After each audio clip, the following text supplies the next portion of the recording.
Hey everybody, what is going on? Sorry we're late. Thanks for joining. Alright, that seems to be all squared away.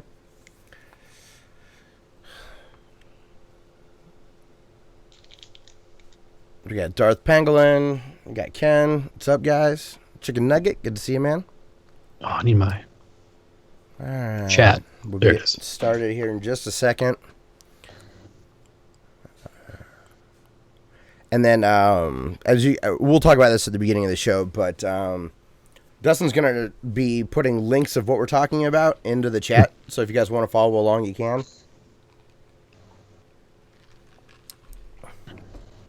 And in the notes in the YouTube description, you also see the topics as we're kind of coming through them. So, all right. I was doing some streaming, so just making sure the audio stuff is good. Okay. Looks okay. Let me test the stream. See. I almost feel important that we got hit with the adpocalypse. Oh, I know, right? Yeah, we'll talk about that at the beginning. We survived the last round, but this one... The irony is that you got hit the most. And the only time you've ever uttered a swear word on the show is reading someone's comments. There it is. Ugh. All right, we all good? Ready. All right.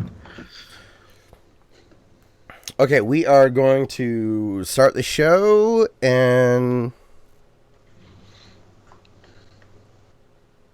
In 3, 2... Gotta get that play button in the right spot. In 3, 2, 1...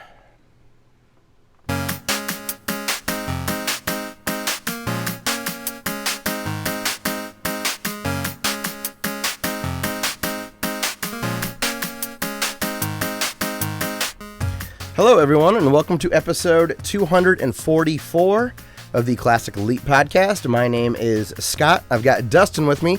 Dustin, you've got a little bit of an aqua blue on today instead of just your normal blue. It's kind of a neon. I like the shirt because it's neon green, neon blue, and I like it. It reminds me kind of early 90s. I was going to say I'm nostalgic to watch like Saved by the Bell now or something, or go to first grade. Yeah, man. So, how's the week been? It's been pretty good. I got to bask in the big ass shadow of the moon. Yes. I, in theory, did. There were some clouds in between us, which sucked. That's a bummer. Yeah. Oh, well. I did see the big one when we were in, like, 5th grade. Mm-hmm. So I've seen a full one before. So I wasn't that devastated. Still, it's kind of cool to look up and be like, oh, I see why that scared the hell out of ancient people. Right? Yeah. If you don't have science, man, that's got to be like just the end. Your throat trying to get out. Yeah, right. Take my goat here. Did you guys do anything like at the school for it? No? Actually, they were gonna make us go, but like 400 teachers throughout the district were like taking personal days, so they canceled school that day. But they tried to make 12-month employees go anyway, because I'm not a teacher. I don't get like summer or anything off. Yeah. And I was like, bump that noise, and I took a personal day on Monday. We're halfway there. Your wife's a teacher, so right. I feel like it's like that common law rules or something. Yeah, like maternity leave. It's you're a kid, so you get time off too. Yeah. Did Sully even pay attention? Did he even grasp what was going on? So when we first went out there, like Kim was super stoked about it, and we went out as it was just starting to happen. Okay. And up until about 90% Eclipse, you're just standing outside. Yes. In the direct sunlight, and it's like 1,000,000 degrees. So Solly and I were like, we'll be back when it starts to get shady. And like 40 minutes later, it starts to get shady, and we get our glasses and look up at the sky, and that's when it looks really cool. Yeah. I remember, I think I told the story before. My buddy, the glasses were banned that people were giving away at the mall. Mm-hmm. But my buddy's mom gave him some, and we snuck away and went up and looked at it. It was neat. Yeah, totality is really cool. It is, and it makes space feel real and not... Mm-hmm. It's a neat thing. So yeah. Outside of the Eclipse, anything cool happened this weekend? Basically, everything else can go to hell. Okay, that's fair. I've had horrible days at work. I mean, not horrible. Actually, my job is super easy, and I love it. But it's just everything that takes 2 steps is taking 10 steps. Gotcha. And that's a real bummer. I feel you on the work front. Do you know how I said that we had a huge flood a couple of weeks ago? Mm-hmm.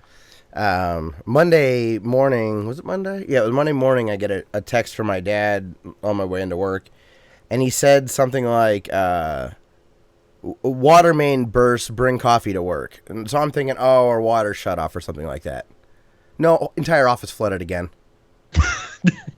So the whole first part of the week, and it's unrelated completely. It just sheer luck. No joke, man. We got the new carpet installed last week on Thursday, and Monday the water. Now, luckily, it was just a water main line. It wasn't storm sewer backup. Oh, good. So okay. It was just like fresh water and the mud that it dragged in as it was coming in. Okay. So, and within a couple of hours of that even happening, the carpet cleaners had everything sucked up and air drying and all that. But we had to move all our desks back out. Had a ton of stuff put back in. Had to move it all back out. And it wrecked us for a couple days here. Finally, back. It was just, why couldn't this have happened last week when everything was still not put away? I felt relieved because on Friday I kept joking, we don't have to have our PCs up on the tables anymore because we're past the once every 10 years flood. 72 hours later, it's a good thing we didn't put those on the floor. Oh man, Murphy is among us. Seriously, right? I think he just bought stock in our... strong. Yeah. He's our overlord running our matrix, and he's just giggling at us. So it's been also a weird week of work so far, but that's okay. We're here to talk about video games. I've played a lot this week, so I'm excited to get to that stuff. And then we will get to news and all that kind of stuff here in a little bit. So first, before we jump into news, I do want to make a quick, PSA for us and our listeners. We've started getting hit pretty hard with the adpocalypse, which means that the Google algorithm running through YouTube right now to identify content not suitable for all advertisers is going through and making its rounds. And essentially, like any mature rated video games on our channel, which is quite a few, are being dung. So that's a bummer. That's how we kind of pay for our service or for our website and all that kind of stuff. So I just want to bring up at the beginning of the show that we do have Amazon affiliate links in the descriptions of our YouTube channel and our podcast descriptions on any of the places that you look for it. So if you'd like to support the show, and you used to do that by watching our videos, if you wouldn't mind checking out Amazon through our affiliate links, and next time you buy something, if you could go through that route, you'd help us out that way. If not, we understand, but just wanted to mention that every now and again, I am going to mention Amazon at the top of the show moving forward. Not every episode, because I hate it when the first 10 minutes of a podcast are all the ways you can support them. But I will mention Amazon at the beginning of the show instead of once a month, maybe every other week, every third week, something like that. So I apologize if that's annoying for anybody. Also, did want to make an announcement as well. Dustin is now going to be focusing on sharing our news articles live with our chat. So if you'd like to have conversations with us about the show, or if you have any news items, feel free to stop by and hang out with us on Wednesday nights, approximately 8:15 Eastern time. And we'll You'll be able to interact with us, give your thoughts on the news articles, see what we're going to talk about, or recommend any that you may want to hear us discuss. So, all right. First up, Dustin, the Xbox One had its final announcement event. And when I first picked up this article, Eurogamer was not impressed. That was the first thing I saw mentioned about it, but it seems like they are right in line with everybody else. I haven't heard anybody that was very impressed with the Microsoft Xbox One kind of final event before the launch coming up here in a couple of months. They did announce an exclusive game, Jurassic World Evolution, which actually is probably a cool game, but it didn't seem to show off the power of the Xbox. It's a weird thing to announce there. It's a city builder game. It's a god game, so which could be fun. Those games are widely popular. You know, you got SimCity and Civilization. It's a weird, hey, brand new powerful console. Play a slow methodical game. I heard Jurassic World Evolution, and I was thinking like third person shooter, where you're taking on dinosaurs. Or little malnourished children in northern Africa. Third world shooter. Oh gosh. Go to Steam. I guarantee there's like shitloads of those with that exact category. Be a good asset flip for us. Maybe when we get into that stuff. It seems as though, and I feel like this is the same with the PS4 Pro. It really seems like it's up to the developers to take advantage of this extra horsepower. Yeah. And I'm not seeing a big incentive for developers to do that. Yeah.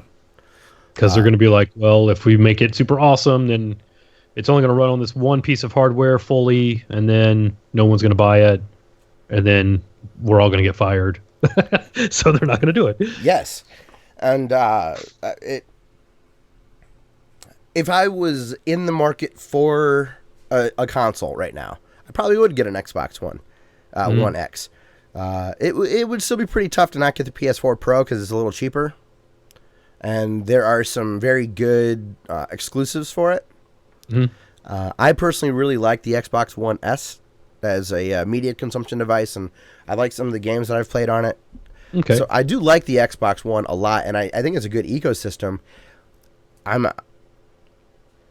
I'm having a hard time picturing exactly how many people are going to end up buying this system. I don't see the point at right now because I don't see developers having any incentive to go back and do extra stuff other than, sometimes just brute force raw power will make something run better.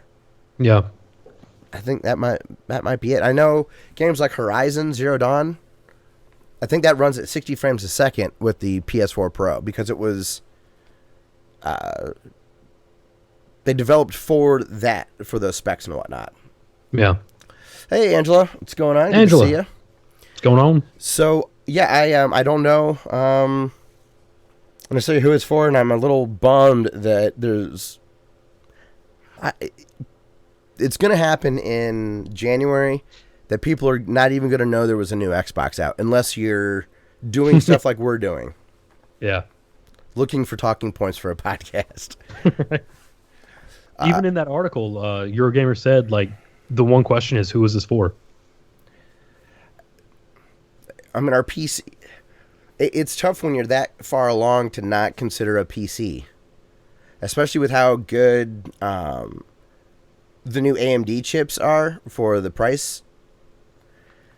I mean, geez, you can build a pretty good mid-range gaming PC for maybe $150, $200 more than the Xbox One X. Yeah. And at that point, you're starting to get into, well, there's so much functionality with a PC as far as you can stream or you can do whatever you want. You stream anywhere, I guess I should say. I don't know. Yeah, it's tough to picture. And I bet it's awesome. I bet it's a sweet piece of equipment. Yeah.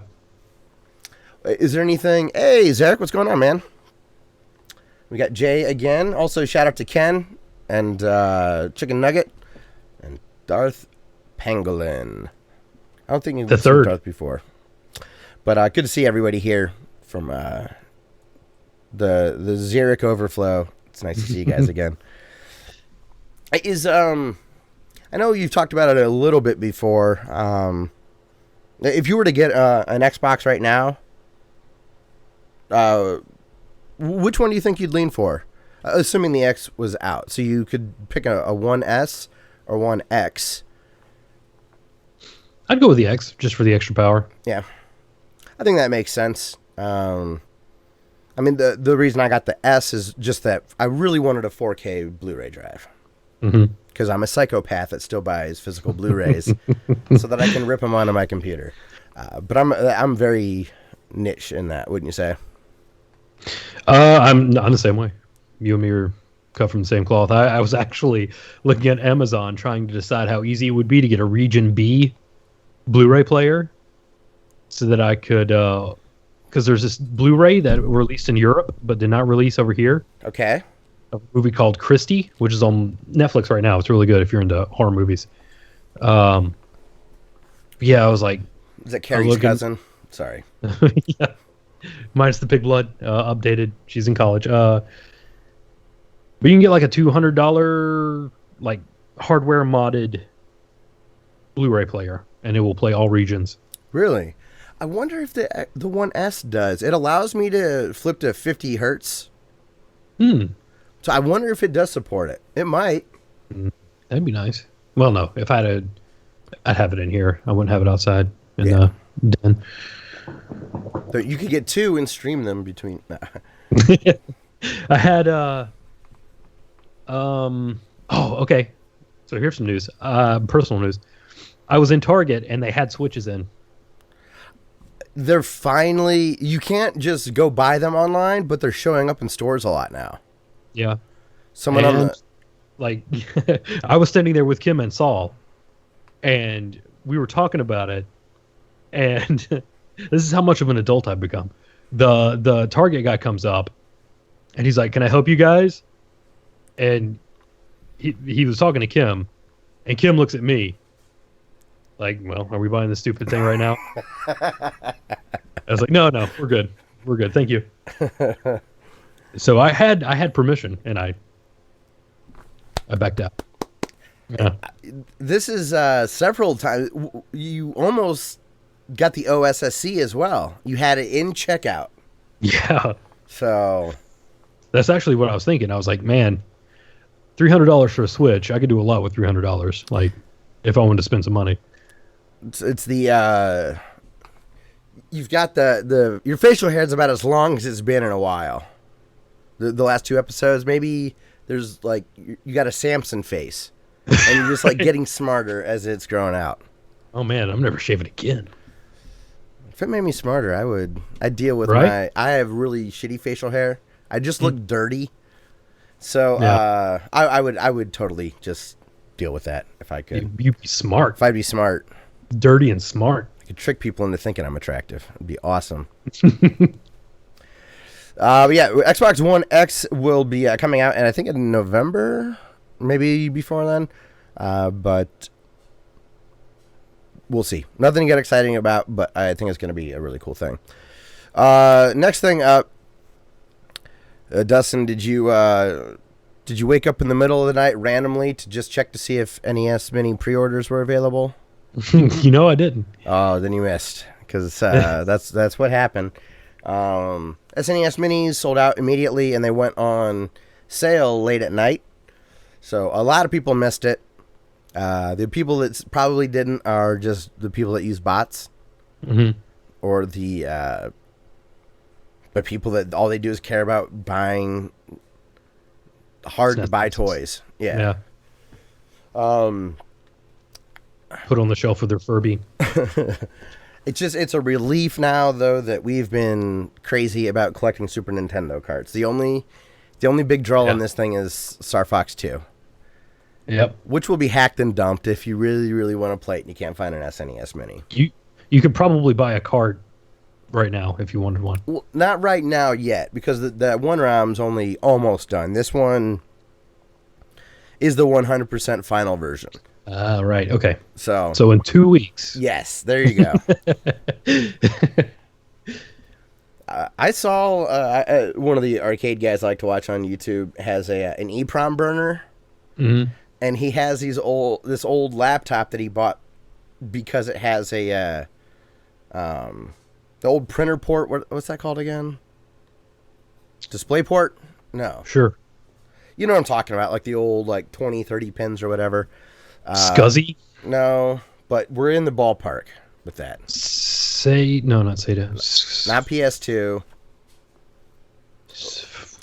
Either way, he has to boot into DOS and use this old printer cable to this old machine, and he burns ROMs on chips to put them into boards and whatnot. I kind of wish I'd invested in something like that, because it would be pretty sweet to be able to do that to my own carts. Yeah. That I could rip off GameStop. A lot of people are doing that. They're trading in, because GameStop's still taking old carts. Mm-hmm. So people are just printing off labels of rare carts, trading them in. It seems like that's fantastic. It seems like once a month, someone will write into Pat the NES Punk's podcast with some story about, hey, I bought Hagane for $500 on GameStop. It showed up and it was clearly a X-Acto knife inkjet printed label, and it was Madden. So nobody even fired it up or noticed that it was a bad label. That is horrible. Yeah. So I don't know. I feel bad for the people that do care about the SNES Mini. Mm-hmm. But then I kind of don't.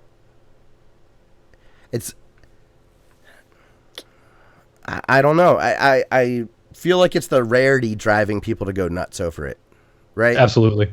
Yeah. If they were making millions of these things, nobody would care. Mm-mm. They're like, yeah, I have a Raspberry Pi too. What's your point? Yeah, I mean, so I don't. So I have a hard time caring about it much. Now, if I'm walking through the store and there is an SNES Mini on the shelf, I will 100% get it. But I'm not going to go out of my way to acquire one, just like you and I didn't on the NES Mini. So yeah, not going to be. Jay, the anime gamer, says if it had Chrono Trigger, I might have cared a tiny bit. That's one that we had talked about that we wish we saw on it. It does have Final Fantasy 3? I don't remember. I know it had Secret of Mana. Maybe that's what I'm thinking of. I don't know if it had any Final Fantasies. Did it have any other Square, possibly? I don't know. I don't remember. It's just, if bots didn't exist and it was like Cabbage Patch Dolls or whatever, or Furbies or whatever, then I can understand maybe the hype a little bit. But it's a false rarity. Yeah, because of the scalping and stuff. You know, one person. Yeah, the retailers might limit you to one system, but the good scalpers are out there pinging every single site, and even not even being a scalper, just trying to get your orders placed and hope that one of them doesn't get canceled. So, Jay, the anime gamer, says that it does have Final Fantasy 3, and it has Earthbound. God, I really wish that they had Chrono Trigger instead of Earthbound. It's so clear which is the more fun game, I think. Yeah, absolutely. God, thinking back to Chrono Trigger, that game, the people involved with that game, it was the top of the It was the 92 Dream Team. It had Larry Bird. It had Michael Jordan. It had Magic Johnson. It had David Robinson. Oh my gosh. It had Chris Mullins. Yeah. It really it was, and I don't know the names, but if you go look at retrospectives on Earthbound, and they go through this is so and so from Final Fantasy series, this is so and so that did the music in this game. Yeah, it's pretty jaw dropping. Oh my god, every one of those was a successful, awesome game. Nintendo is like those diamond dealers. Yeah, like De Beers. There's a false scarcity with diamonds. They're a very common gem but the beaches and the mines that have them available, De Beers bought them all. And so the only non-blood diamond places are through one seller, and they have them vaulted. So they only release a certain amount into the system or into the world per year. It's a false scarcity. Huh. De Beers. Yeah, De Beers. It's very interesting if you're curious, if you want to go down a rabbit hole of like that is bullshit. Go look up De Beers and diamonds. You'll never get anything. You'll never get a diamond again.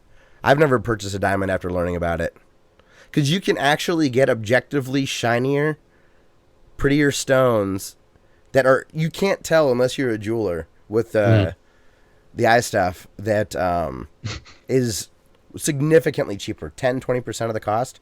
My grandpa, he was really big into jewelry, and he started wearing his fake jewelry rings because he got more compliments on them. Cool. He gave me one that is neat, but he told me I can't ever sell it. So I have this ring I'm never going to wear that's my grandpa's that now I can't sell it because I'd feel like a shithead. Right. So I have some diamonds that are useless to me as well. Yeah, I don't... I understand Nintendo's point as far as the manufacturing. I really don't believe that they do the shortage on purpose like De Beers. Mm-hmm. Because Apple takes so many resources away from the electronics world. But I don't know. It's frustrating that that's the situation, I guess, that we're in.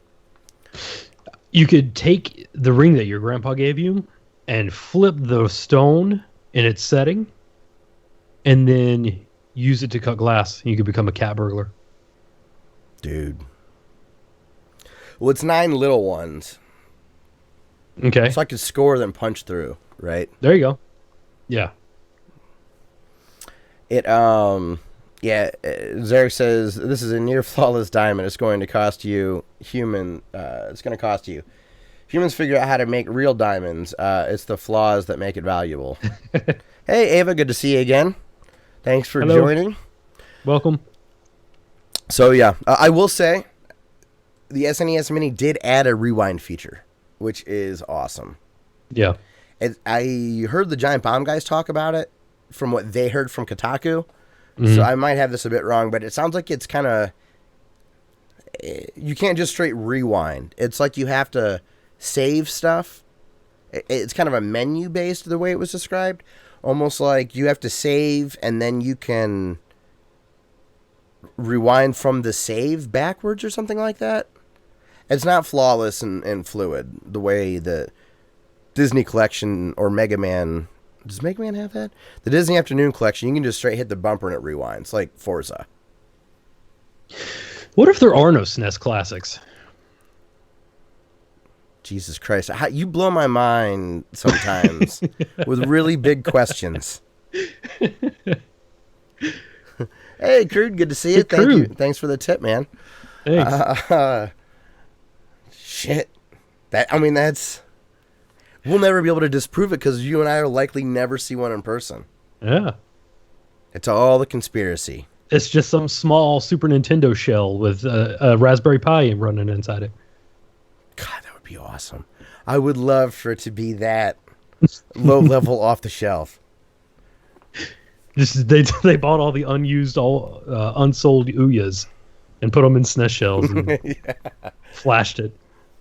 Hey, speaking of Raspberry Pis, on Reddit last week, somebody posted a picture of a Raspberry Pi kit with a USB Super Nintendo controller. It was the groomsmen's gifts. Was a Raspberry Retro Pi in the shell with an SNES controller. That is an awesome groomsman gift. Yeah. 2 thumbs up. Better than any of my friends. I appreciate you guys giving gifts, but it's way better than the stuff I've gotten for being in weddings, including my brother. So, yeah, man.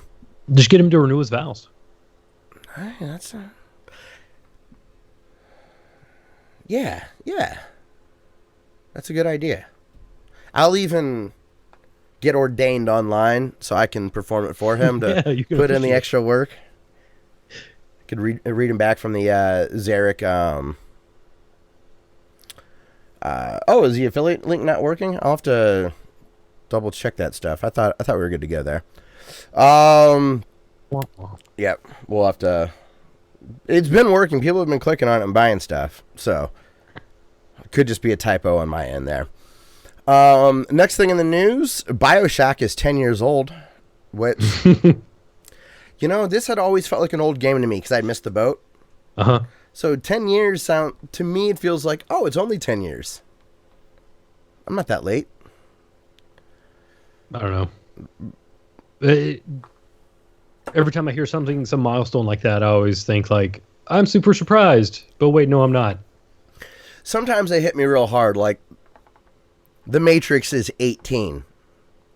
Yeah, that one stings. Yeah, wow. Crude, if you want to have some PC talk, I can certainly get into some of that with you, man. I am a PC nerd. I love that stuff.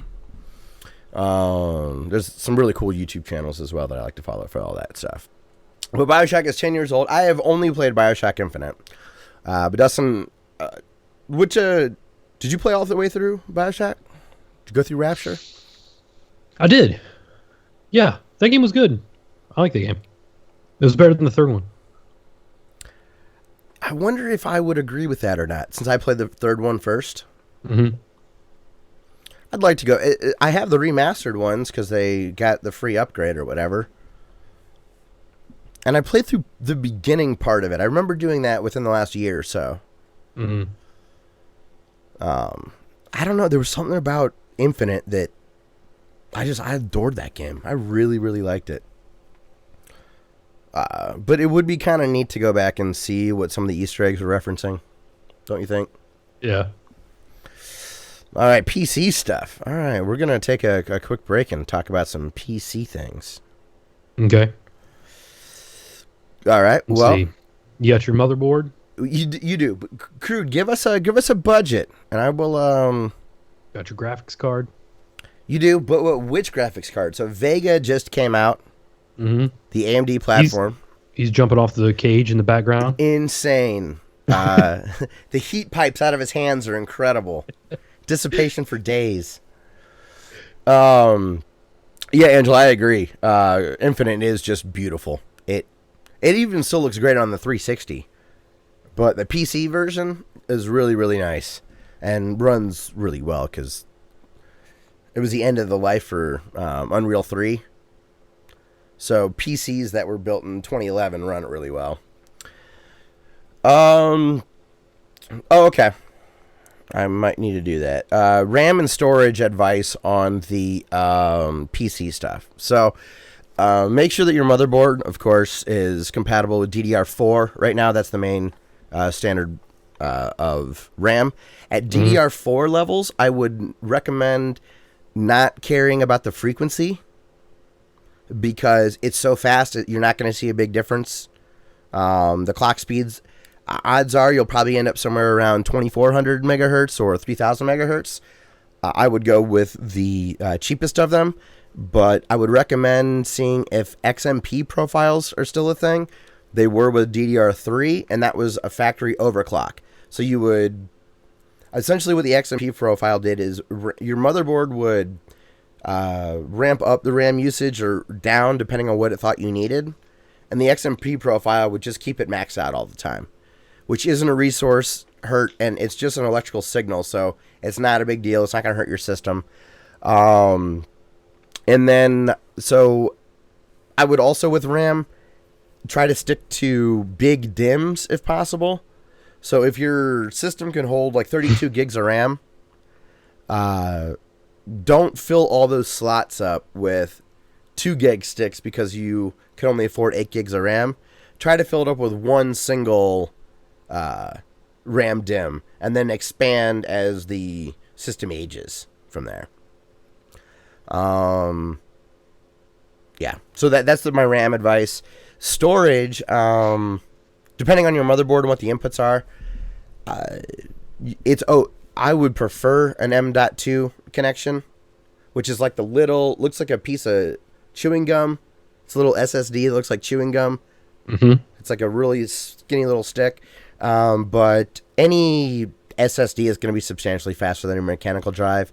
So even like an older Kingston drive or something like that will be, sorry, Ken. So even like older SSDs will certainly be fine through the SATA 3 connection. And if you're okay with using mass storage, or if you have a lot of video files and stuff, just use a boot drive as well. Get a small SSD for a boot drive, and then use a big hard drive as your main storage. Because you can usually get a really good bit of performance with a small SSD.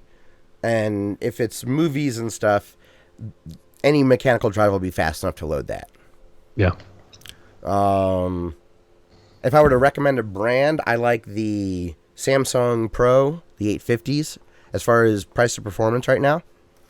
If you're budget minded, and you have to go with a SATA 3 and not an M.2 connection. So yeah. All right. I think that's probably going to be enough for everybody as far as the PC stuff is concerned. I love that stuff, man.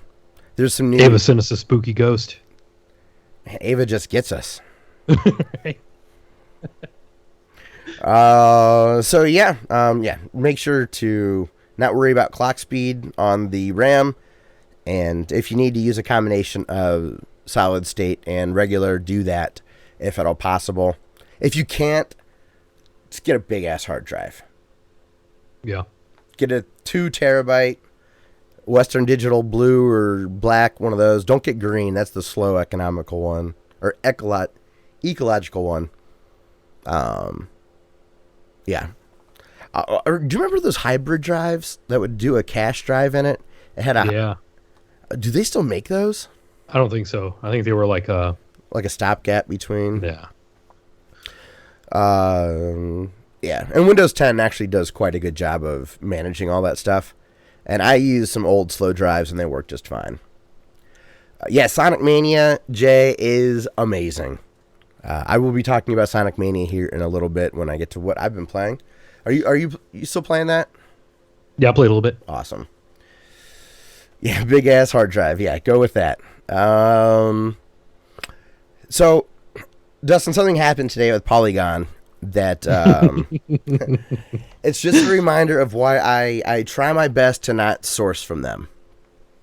One of their writers, who's somebody that we appreciate from a story writer perspective, Walt Williams, who did Spec Ops: The Line. He is part of the writing staff for the new Star Wars Battlefront 2 campaign.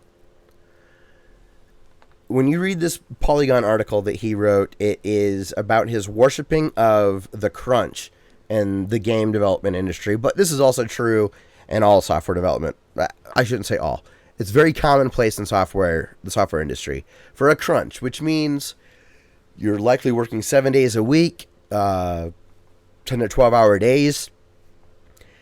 And sometimes it's only for a week. Sometimes I guess it can be as much as 6 months or more. And it breaks people.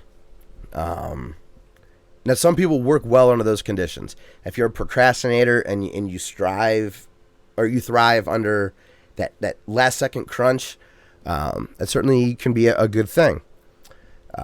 But when you read this article, you can tell he's a writer. Not like a journalist, but a story writer. He's this really not passionate wording, I guess.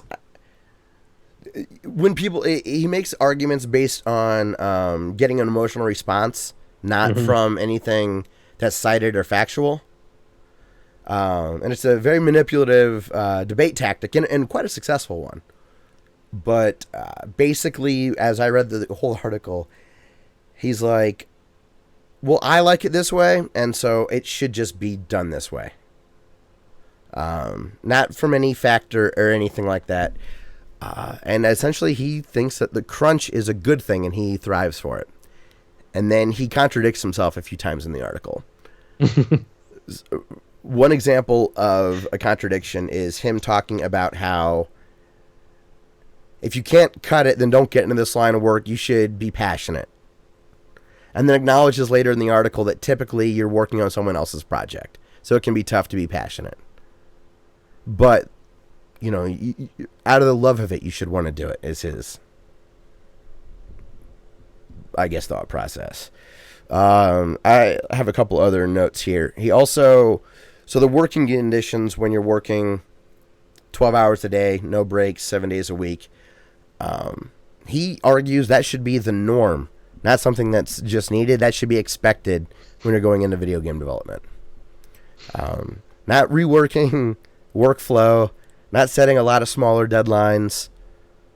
No, just wait till the end and drive yourself to the brink of breaking, is what he recommends.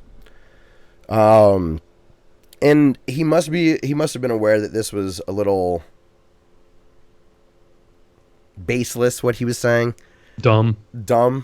Because he's like, oh, this is my own personal addiction. So he has a little cop out there, and then immediately goes right back into saying why he knows better and he's right. You have to read the article to see the audacity of this guy in this article. And the fact that Polygon published it is crazy. The amount of Polygon, because of this article, trended on Twitter. I'm sure they made a lot of money from the clicks they got. Yeah. But the responses on Twitter are game developers, big game developers, telling Polygon to fuck off. Which I would like seeing. Hey, Crude, if it's your first PC build, send us an email or hit us up on Twitter. I'd be glad to kind of walk you through some stuff. I've built several PCs, and I also have some good guides I can share with you as well. Building a PC is not difficult, and it is a lot of fun. Yeah. So I'm glad to hear someone else is you're willing to tinker. I feel like I understand why people would find it daunting to build their own PC. But it's actually quite easy. As much as we hate Microsoft, Windows works really well. It's quite easy to install. They have really good driver support. So and most things on a PC are now color-coded and keyed. So you can't really screw them up. And the few things you can get backwards, like your power button leads, if you get the polarity switch, it just doesn't work. You can't fry anything. Yeah. So it's a fun thing to do. And also with graphics cards, I like to take that top end and then go back a generation. So like I have a 970, not the 980 when that was new. Like so right now I'd get a 1070 probably, or 1060 is really good. It's around $200, $220, and you can play everything on it at 1080p. In fact, I believe you can do an Oculus and a Vive with the 1060. Wow. Huh. And I think I think on the AMD side, there's a 580 that's around $200 as well that can do VR. So, I mean, $200 on a graphics card, you can fill out the rest in $300 of parts, no problem. Now, that's not including a monitor, but a game console doesn't include a monitor. Yeah. And you got to be willing to maybe get a cheaper case, which aren't always the most fun and easy to build in. Sometimes it gets kind of tight in those. Just use a cardboard box. You'll be fine. Oh, yeah, the Gameboy Camera. Here, Ava, I will give you a... we'll talk about that here in a second. I'll give you a sneak peek, though. So, I don't know, Dustin. I guess... Do you see a point in him arguing as far as the crunch being a positive? Being a positive, no. I can for special people. All of his arguments are anecdotal. So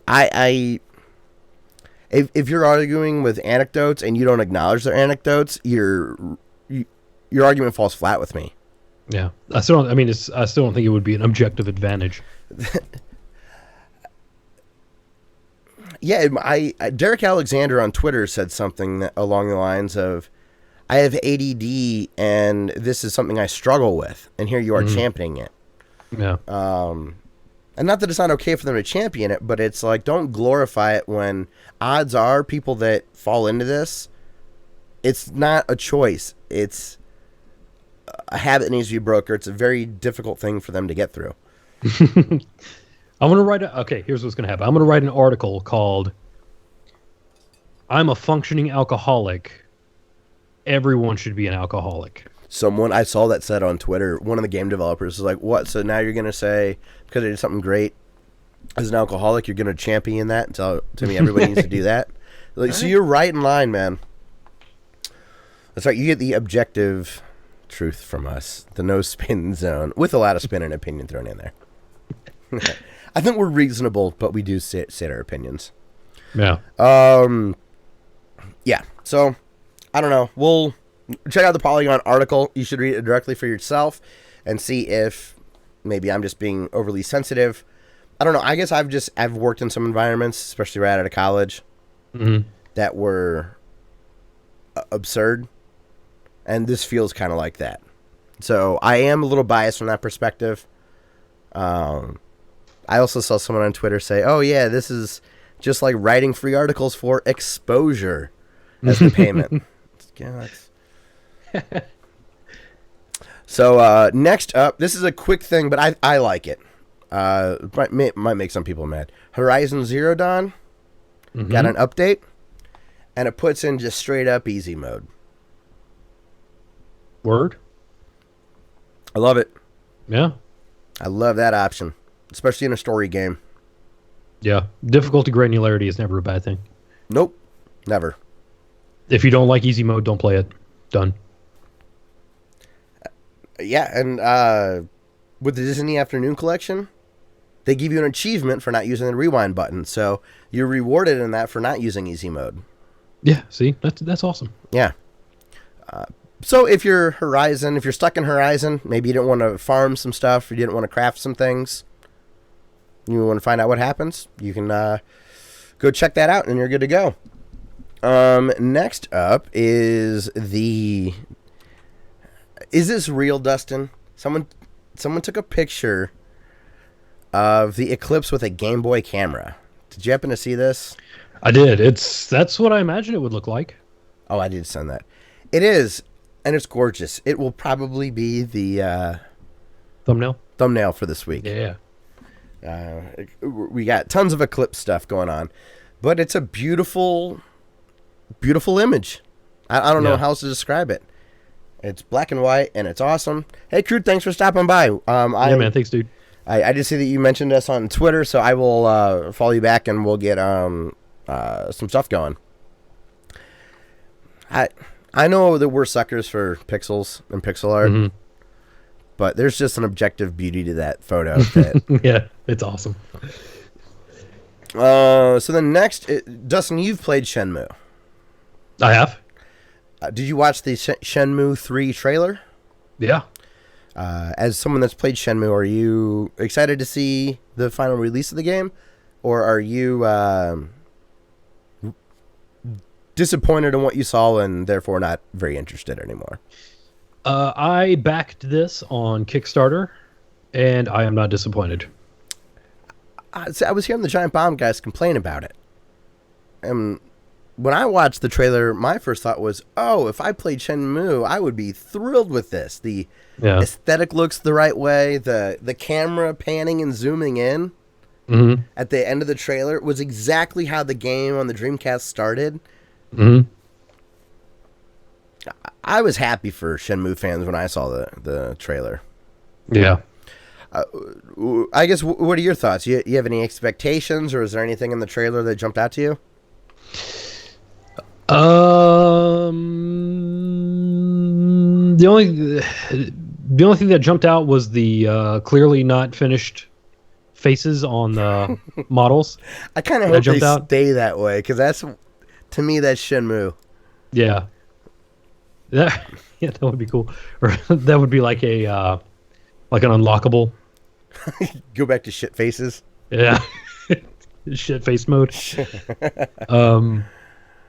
I can't use that. That would be a great episode title. That'll get us dinged by YouTube. Our 2 cents. Our 2 cents. But yeah, other than that, it looked great. Music was great. I saw Kung Fu. I was like, I'd like to do Kung Fu. It just felt the right way to me. So, Yeah. Zarek says, why is it okay for 2D games to look dated but not 3D? I don't know. That does feel like a double standard there, doesn't it? Oh man, I was gonna make some jokes. I'm gonna avoid it. Because 3D is the current standard, while 2D is a past standard. When we have like super badass virtual reality stuff, then maybe old looking 3D will be like PS1 textures will. Yeah, it'll be the new retro. That's a really good point. That we're still in that 3D stage.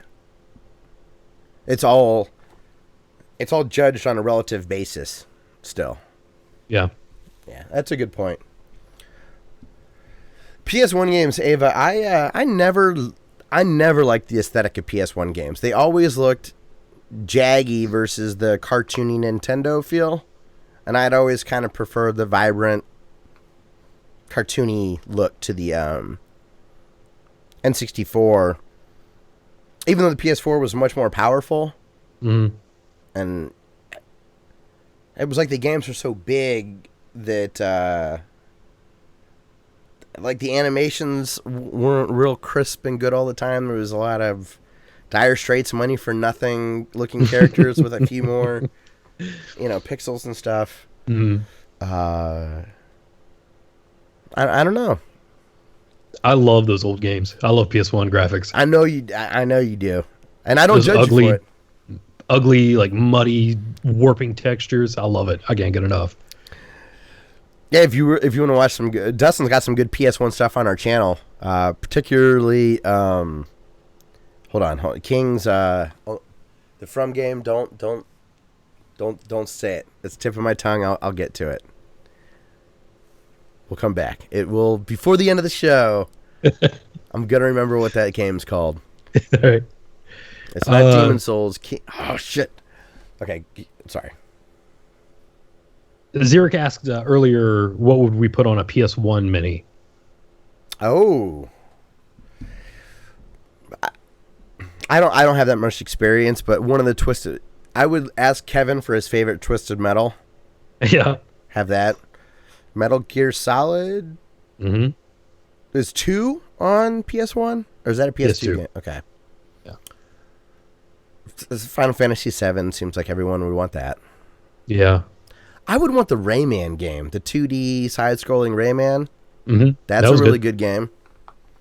So you got to have Castlevania Symphony of the Night. So obviously, yes, that's a really, really strong game. That's a top 5 game on most lists. Einhander, I'd put that on there. And King, whatever the From Software game is. Man. Were there any good sports games? Was like hockey really good, or was there a Madden that was really good for it? Oh god, I got a sneeze stuck. Go away. I don't know. I don't remember playing any. There were some obscure ones. I don't remember the names of them, but at the video game store that was here in Findlay that closed a few years ago, they had a really fun kind of like mech tank kind of game. Was it Cyber Sled? Might have been. Let's see. Warhawk. Bushido Blade, the first one. Crash Bandicoot. Survival horror. Resident Evil 2. Silent Hill.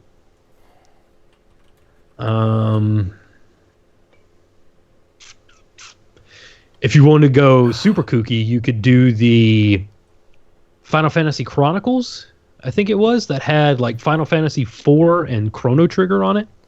That's cheating, but okay. What about Chrono Cross? Chrono Cross. I don't think it... I like that game. It's pretty, and it's the second game soundtrack I ever imported. Kingsland? Close. Okay. Think smaller. Kingshire? No, I know that's not it. Getting closer. Kingstown. Getting close. All right.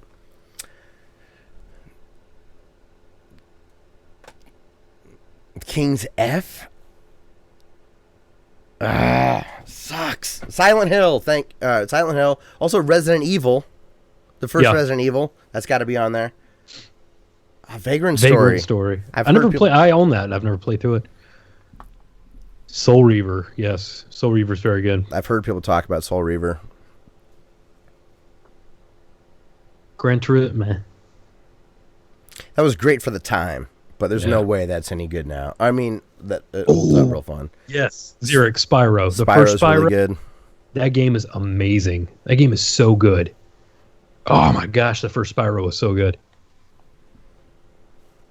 Legend of Dragoon? No. Hard pass. Need for Speed, Hot Pursuit. Okay.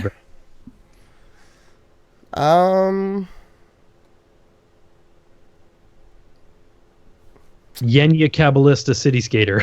That's the second podcast in a row I've mentioned that game. Punky Skunk. I can't tell if that exists or you're making words up. That's a real game. Really? Punky Skunk?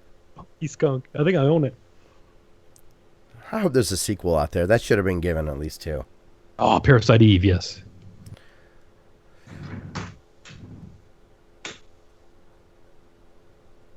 Dustin's got to go into his library.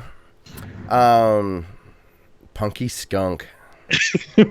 Dude. I got to ask you, are you going to teach Sully the archaic language of the Dewey Decimal System through your own video game library instead of going to like a proper library? Yep. I've already got it set out. Action adventure. God, the Dewey Decimal System. Did you have to pass quizzes? Somehow our teachers manipulated us into thinking the library was really cool. And you had to prove that you could use the Dewey Decimal System in order to go to the library. Man. It was hardcore. I guess not everybody was there. It was just a threat. Kind of like Hellblade, where they tell you that you could have permadeath, but it's a lie. Yeah. Tricksters. Well, Catholic school, they're going to tell us whatever we want to hear. Fighting Force. Okay. Parappa the Rapper. Oh, Parappa. Yeah. Are any of the is Crash Bandicoot? Mm-hmm. Is that a PS1 game? Mm-hmm. Ava had Punky Skunk. You're not alone, Dustin. Hey. She's got some deep cuts. Yeah, Final Fantasy Tactics. Oh, Mega Man Legends. Yeah. What about Mega Man 8? Is that any good? Isn't that on there? 7 or 8? I think it's one. 8 is on there. It's a good game, but the voice acting is hilarious. Is that the Dr. Wywee? Yeah. Okay. It sounds like he's got a speech impediment that he should have went to. We called it the van, but like the special place for the kids with speech impediments. Yeah. My brother couldn't say L's when we were kids. And our last name begins with an L, so it was hilarious. As an older brother, that was an asshole. Tony Hawk. Star Ocean 2. That game is great. Dude, our buddy Shentai would say Star Ocean, no doubt. Yeah. I almost said hentai. Shentai, man, I love seeing that guy on Twitter. He's good, isn't he? He is the lonely island of common sense on Twitter. Yes, he just says it like it is, and not rude. He just says things that are true. Yeah.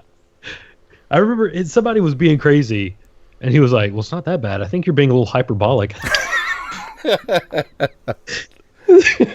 Yeah, Shintai is an old friend of ours. Check out his YouTube channel. He focuses on anime and JRPGs. And he is just a super nice dude. All right, I think we've hit 30. Zarek, I think we've done really good. We should, if we wanted to put real effort into this, we would Kingsfield, Yes. God, Kingsfield. Jay, you got me. I appreciate it. I would have gotten there eventually. It looks like a hangman. Yeah. The way he has it typed out. So, Yeah, we all would right. do like a retro league. What the hell do you call it? Like the college basketball bracket. Tournament. Yeah. Yeah. That starts soon. 1992 starts soon. Yeah. So make sure to pay attention. And over the next couple of weeks, we're going to be starting the Retro League's Best Games of 1992 tournament. And they have, like, they'll have a Neo Geo category, TurboGrafx 16, Sega, Nintendo, arcades, PC, and out of 1992. That'll be a fun one. We're not going to look now because we'll have a whole nother side conversation about that. Yeah. But I'm excited about that. That is a really... And we cast our votes live on air. And if people are in chat, they can trump us and vote. They can make us vote how they want on behalf of our podcast. Because we cast one vote live on the show for each category and round. So cool. Oh, this is also another quick note. PUBG is just going to be as big as League of Legends and Dota. Because PUBG, which is Player Unknown's Battlegrounds, the Arma 2 mod from Player Unknown that is PC only in early access right now, is it's sold 8 million copies so far. And I believe it's been $30 without any drops the whole time. Microsoft announced that they are full-on publishing PUBG on the console version. So I don't know what that means as far as PlayStation getting access to it. Are there any Microsoft published games on PlayStation? I don't know. Maybe. And this is anecdotal, and I'm going to mention it's anecdotal, and this is what I'm basing my opinion on. So I realize I just said that that's a poor thing to do. But I've had two separate conversations with people that have Xboxes, had no idea what I was talking about. And one person was like, oh, I saw that mentioned on E3. I don't know what that is. And I'm sitting here thinking, you guys are going to go apeshit. This is going to be enormous on console. Yeah. If no one in the console sphere has heard of this game, and it's sold $8 million or 8 million copies in a stealth mode, imagine when Microsoft puts marketing behind it. Every time you turn on your Xbox, it's going to be PUBG. Download now. There will be actual, like, real-life microwavable chicken dinners. There you go. Just actual winners. Where'd that term come from? The South, I'm sure. Well, I think we all would have guessed that. As long as your name's not Robert Lee. Did you see that on ESPN? I did, yeah. Holy smokes. So I this is just hilarious. We got to mention it. Unrelated to video games. We all, I'm sure we're all aware of the horrible fighting between Antifa and white supremacists in Charlottesville. And the University of Virginia has a football team in the ACC, and that's located in Charlottesville, Virginia. ESPN covers the ACC. One of their color commentators' name is Robert Lee, and he was scheduled to cover the opening game for University of Virginia. And ESPN said this. To avoid memes and embarrassment, they moved Robert Lee off of that game and put him onto another game as a color commentator because Robert Lee is too close to Robert E. Lee, the Confederate general. The real kicker is Robert Lee that got moved is Asian American. I think he's Chinese. Yeah. His last name is Lee from where he's from, and he's American, so his parents have given him an American name. So, way to go, ESPN. I love it. It's silly. If I write for The Onion, I'm terrified right now with news. Right? You can't get any more satirical. Onion is going to have to start writing hard news.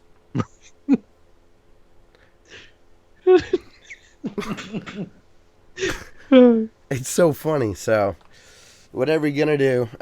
Ken says PUBG feels like it should be where the wars should be. I don't know what that means. Yeah, we live in a sad world. Yeah. It's maybe there will be a huge resurgence of George Carlin to swing us all back to being reasonable people. Yeah. You hear him talk about political correctness when it was trying to take off in the 90s. He's awesome. Also, if you watch him, listen to him describe sports, particularly football, is amazing. It's so funny. All right, so PUBG is going to be wildly successful, even more so than it already is, I think. Jake Daly. Hey, Jake, what is up, man? Good to see you. Man, it's been Jake a minute. Daly, the Daily Jake Show. Yeah, he's an old school fan. Thanks for coming by, man. Dustin, did you know Steam rents movies? Yes. When did you find out about this? They were doing something with Indie Game, the movie. Okay. I remember. I own that through Steam somehow. Yeah. Oh, yeah, that's what it was, through the Humble Bundle, I think. But it wasn't, yeah. But it wasn't a rental. It wasn't a rental. I didn't know they did that. I didn't either. And I've not heard anybody talk about it. But when I launched Steam the other day, John Wick 2 was available to rent for 48 hours for $5. I love the idea of Steam renting movies. It is just as convenient as Amazon or whatever would be.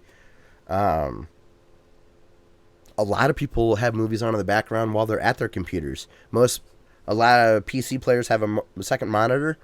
I think this is great. Now I can not pay attention to two things. That you can not know what's going on in the movie. Yeah. And fail at your video game. Finally. Finally. I don't know. I thought that might make news. Part of me thinks they didn't even have a press release about this. I think they just probably started doing it. Yeah. Does Valve structure still work as completely flat? Gabe Newell just got tired of Amazon Video and Hulu. He's like, to hell with it. I'm just going to do it myself. It buffered too much. He's like, fuck this. Like, I got servers. I'm not using them. Calls up his economist. Yeah. John Wick 2, how much? Make it happen. I don't know. I like competition, I guess.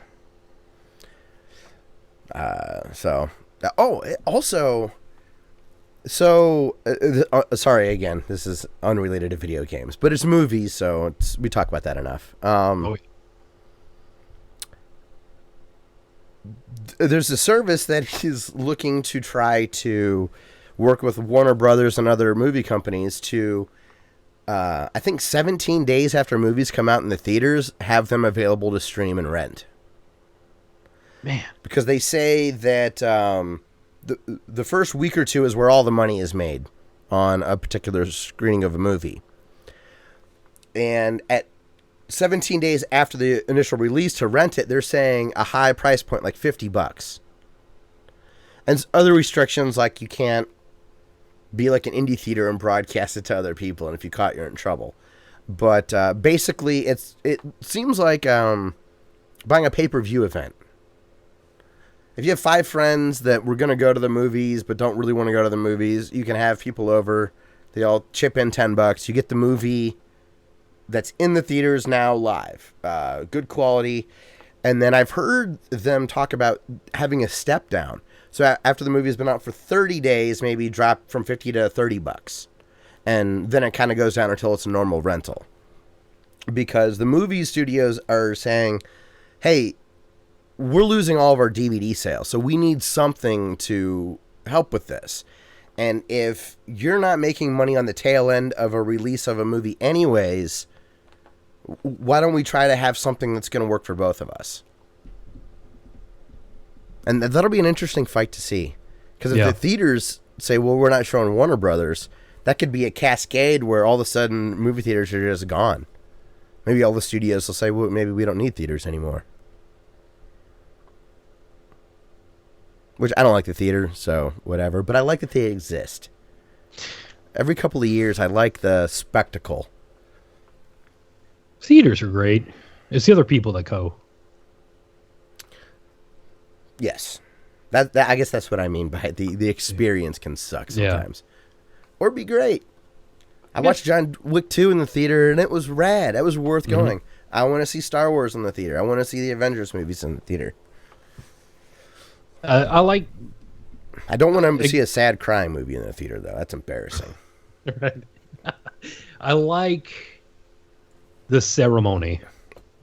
Yes, the pageantry, like going to a college football game. Yeah, I can have better angles on my TV, but I'm not smelling cigar and bratwurst and drinking beers like through the parking lot. There's something about it. But I also do like the idea of a high price point for a really neat movie. Sometimes it might be nice to be sitting around with my parents and we don't have, like on Christmas, maybe we don't have to go to the movies on Christmas. We could just rent Star Wars from our seat. Yeah. Or from our house. Yeah, and rest in peace, Blockbuster. You're right, Ava. Although there are still some Blockbusters having a stronghold in Alaska because their internet's shit. Yeah. So they're still doing quite well up there. Last bastion. The last bastion. Alaska. You ever been to Alaska? No. My grandpa, my grandpa was in the Navy. He was in the Korean War. Yeah, there you go. Membership card. That did quite well on Twitter when you posted that. Yeah. He loved Alaska. He thought it was amazing. So I've always wanted to go there. If I was going to do a cruise, it would be the Alaskan cruise. Yeah. I'd love to go up there and see the Aurora Borealis. Oh my God, yes. I would love to see that. It feels fake that exists. I would right? love to see that. In the right conditions, people in Tennessee and Ohio have seen it before. Yeah. But you're going to see it in Alaska, kind of a thing. So, all right. Oh, Jay, the anime gamer, says, speaking of Blockbuster, do you think GameStop should start up their own game rental service? I don't know. I don't know how many people would want to rent in that manner. Because you already have some subscription services available. Like Xboxes, that's pretty good. Now, it's not all games, but there's a pretty good collection for that pass. PlayStation is starting to stream PS4 games on that Gaikai service they acquired. Oh, yeah. That PS Now or whatever. I think it would be awesome if GameStop offered a rental service, but from a business perspective, my gut tells me they would already have gone into that or tried to acquire GameFly if they saw that as a viable option. I think they've looked at the knickknacks and little nerdy trinkets as their way to remain profitable. You know, your Zelda belts and Mario wallets and... Right. Because didn't they buy ThinkGeek? Who just bought ThinkGeek? I don't know. I didn't even know they got bought. Yeah, someone just bought ThinkGeek. Which ThinkGeek had some really cool stuff and probably still do. And that's going to be it for news. So this week, it is time to talk about the YouTube channel we are going to feature. So it is now time for YouTube Channel of the Week. Channel of the Week. Week. I just found a horror movie review channel called Spooky Astronauts. What a great name. It's very good. I haven't watched any of her videos yet, but... It's a little misleading because there's only one of her. So it's Spooky Astronaut, but that was probably taken. I'm glad she went with S plural instead of a one. Yeah, you know, right. like X or some weird... XXX 420, Spooky Astronaut. Blaze it, XXX. But yeah, she reviews horror movies, and she's really good at it. I saw we started following her on Twitter. Yeah. And she's had some funny tweets, but I need to go watch some of her videos. So what would be one that you'd recommend for anybody that's not familiar with her? So I went with her July rundown. Every month she goes through, and she has something that she turned me on to called Letterboxd. And she goes through, as she watches movies, she'll log them in Letterboxd, which is what it is. It's basically a social media site for movies. Okay. And she goes through what she watched that month and just talks about them. Cool. And how long are those videos? Yeah, like, I think 10 minutes, maybe a little bit more. Oh, okay. So it's not like a podcast long form like we do. It's not super long. I think they're more around 19 minutes, 20 minutes, because she'll go through and talk about TV that she watched that she liked. She'll mention podcasts that she liked, YouTube channels that she liked, stuff like that. Okay, cool.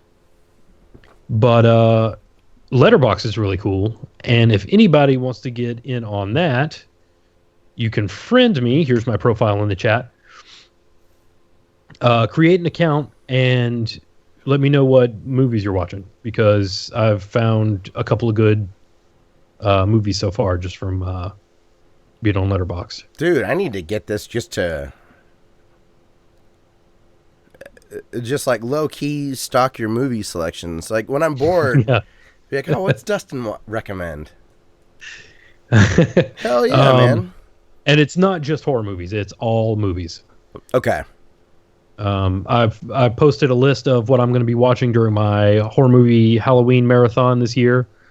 I'm already thinking of, you can make any kind of list you want. So I'm going to make like best 80s movies, or my favorite 80s movies, favorite 90s movies, favorite cyberpunk movies. Dude.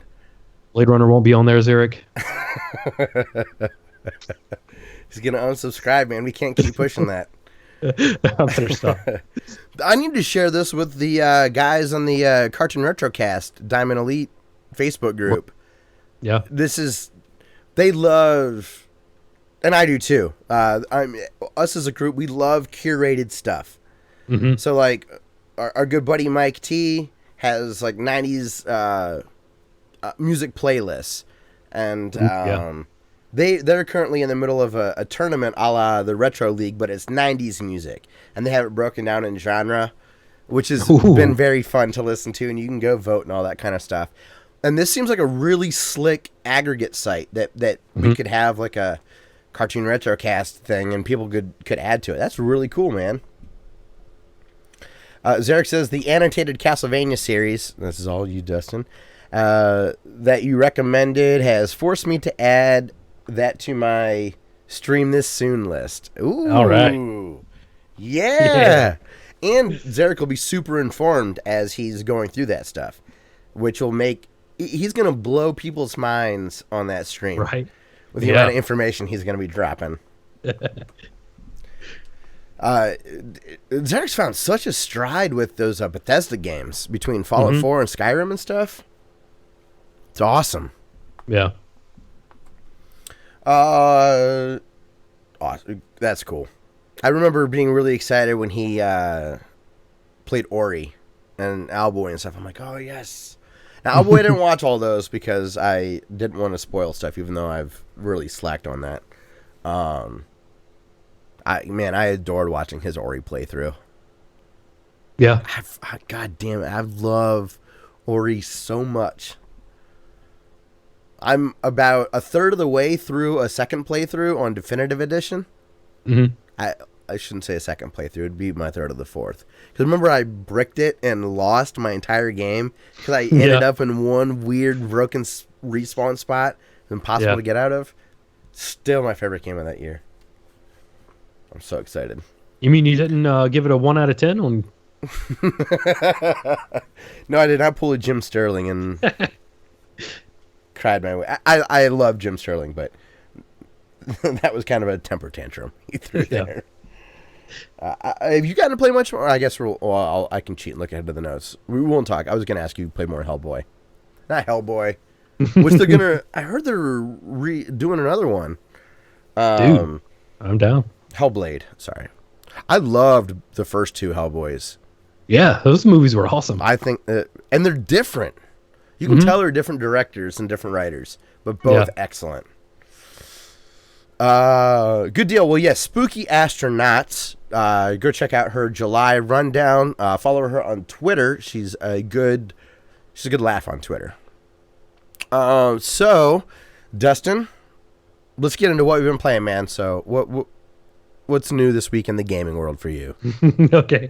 Well, first I have to give you a shout out. I was going to give Mondo a shout out, but so I went to check my mail after work, as I do, and this. Can you see this through the plastic very well? I can. Okay. But it's not evident. You'll have to describe it a little more. I have a Castlevania pin, a very broken sturdy. Castlevania. No, it's very sturdy. It's very well made, and it's on. It's from Mondo, guys that we buy records from. You bought the Contra soundtrack, and even like the cardstock it's printed on is the film roll from the first game, and it has like the castle in the background and push start key. Really cool pin. It's a ceramic pin. It's awesome. So thank you for that. Here's the thing. It came the same day that I got this. No way. Yes. This was waiting for me. And I picked this up. And I'm like, yes, this is awesome. And I put it inside my house. Later on that day, I go to check my mail, and this is in the mailbox. And I was like, man, Mondo Tees is awesome. They are. They just sent me this pin. Yeah. But... so yeah, that's why it was. I put on the notes like shout out to Mondo Tees for sending me this awesome pin with my album, but it was actually Scott who sent me the awesome pin with my album. Last week when we were done recording, you said, "Man, Mondo Tees is awesome. I just ordered Castlevania," and I'm like, "Damn it! I just ordered that pin for him. He saw it." And then you're like, the Castlevania 2 vinyl. Like, yeah. So, yeah, that's Mondo Tees. It's like cautionary. Don't go there, but go there kind of a thing. Right, yeah. They have really, really cool, high quality stuff for collectors. And it's pretty varied. Sometimes they're movie soundtracks on vinyl. Sometimes they're T-shirts. Sometimes they're movie posters. God, their posters are expensive, but they are gorgeous. Expect to spend around $100 because it's going to be, what, $20 or $30 for a poster? And then you want to go get that custom framed. Yeah. MondoTees.com. I just saw, really cool. I got an email. They just put up It Follows soundtrack. So Disaster Piece on vinyl. Oh, God. See, I hate this whole ability to play vinyl now. Master Boot Record. Yeah. His most recent album, which had Razor on it, which is one of my favorite chiptune songs of all time, pressed to vinyl. And it's only like $28 after shipping. It's so hard to not buy these things. It Follows is going to be tough to not. I like that movie. Yeah. The soundtrack's incredible. We're biased because we got to interview Disaster Piece a few years ago. Yeah. He did the Fez soundtrack. Shoot Mini Robots. That's what we interviewed him for.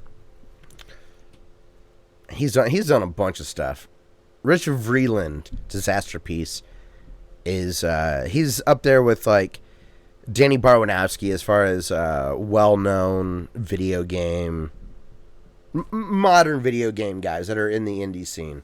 They're highly sought after. Scattles like that. Carpenter Brute's in a lot of stuff. Mm-hmm. You see Moon a whole bunch. Basically go to Miami, Hotline Miami's first soundtrack. And that's the who's who of who existed before that game that was popular. And the up-and-comers are all on that. That soundtrack's incredible. God, there's some good stuff there. He said you should... Oh, Zarek says, have you heard of Hollow Knight? I'll be playing it. I'll be playing that as well. Apparently, it's one of the best Metroidvania games to be released in years. I'm not familiar with Hollow Knight. Me either. Sounds like a Shovel Knight expansion. because they've been doing all these great things. And Ava suggests watching House, not the TV show, but the 1977 movie. Ava, is that the Japanese movie? Because there's another movie called House that came out in the 80s about a Vietnam veteran. Okay. And I tell you what, it's really hard to find that movie because there's House the Japanese movie, there's House the TV show, House the TV show, House of a Thousand Corpses, The House on Willow Street. That movie sucks, by the way. Don't watch it. The house in the middle of the street. Right. There's everything has house in Monster House. Monster House is awesome. Definitely watch that. So I found on eBay. Okay, here's another. I'm talking about a lot about movies. I bought my first hard to find Blu-ray over the break. Okay. I bought The Blob on Blu-ray, 1988, with Shawnee Smith. Really? And Kevin Dillon. Yeah. That movie is awesome. I've already watched it. I remember that, but I have not seen it since I was a kid. It's awesome. I remember the special effects in it are fantastic. Really? Well, in a Ghostbusters, they still hold up pretty well kind of way, or a hilariously bad way, like Evil Dead or something like that. Like John Carpenter's The Thing, these practical effects are amazing kind of way. Awesome. Okay. I'm on board with that. Hell yeah, man. All right, so I guess what else you been up to? I played some Mario Kart 7. Oh, it looks like she was talking about the Japanese. Oh, okay, yeah. I do need to watch that. I hear it's pretty crazy. Yeah, I think I recently just saw some footage from that, and it's nuts. Yeah. Oh, and I didn't finish my other thought. House 1 and 2 is on Blu-ray, and it's on eBay for like $65. I love company with Blu-ray, because Blu-ray is illogical to buy now. Right. But I do. I don't. There's something about having my own control of my own personal Netflix. Yeah. My Plex is unbelievable. So all my Blu-rays, whether it's a TV show or a movie, is super easy to organize, and seamlessly the stuff that I record over a cable onto my PC shows up in the exact same menu. So that's cool. So I can flip from Venture Brothers to Rick and Morty to last night's Jeopardy if I want to. It's really, really cool. If you guys haven't tried setting up a Plex server, it is outrageously easy and great. And I think that's what caused our internet delay.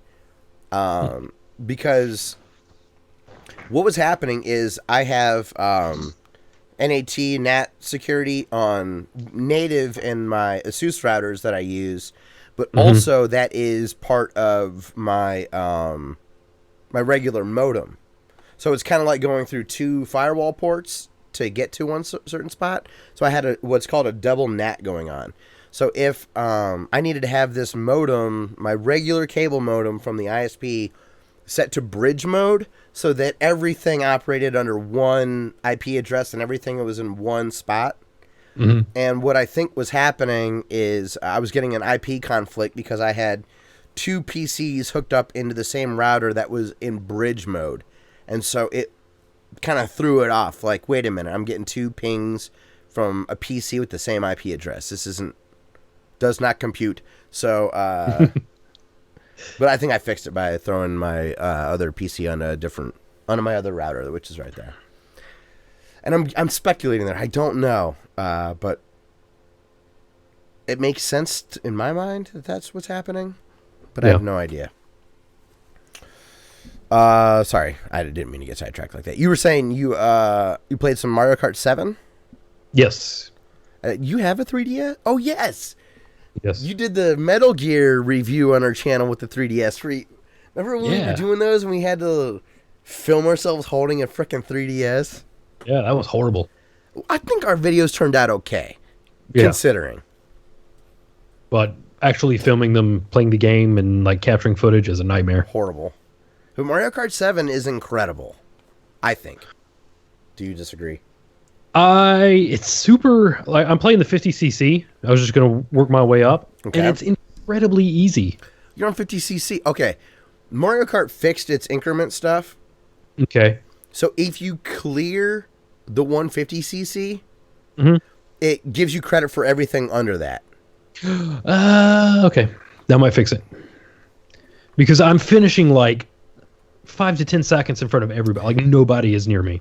Just go straight to 150cc. It'll unlock everything before it. And once you get through 150cc, it'll unlock the mirror mode. And those are the only two fun modes. 150 and mirror.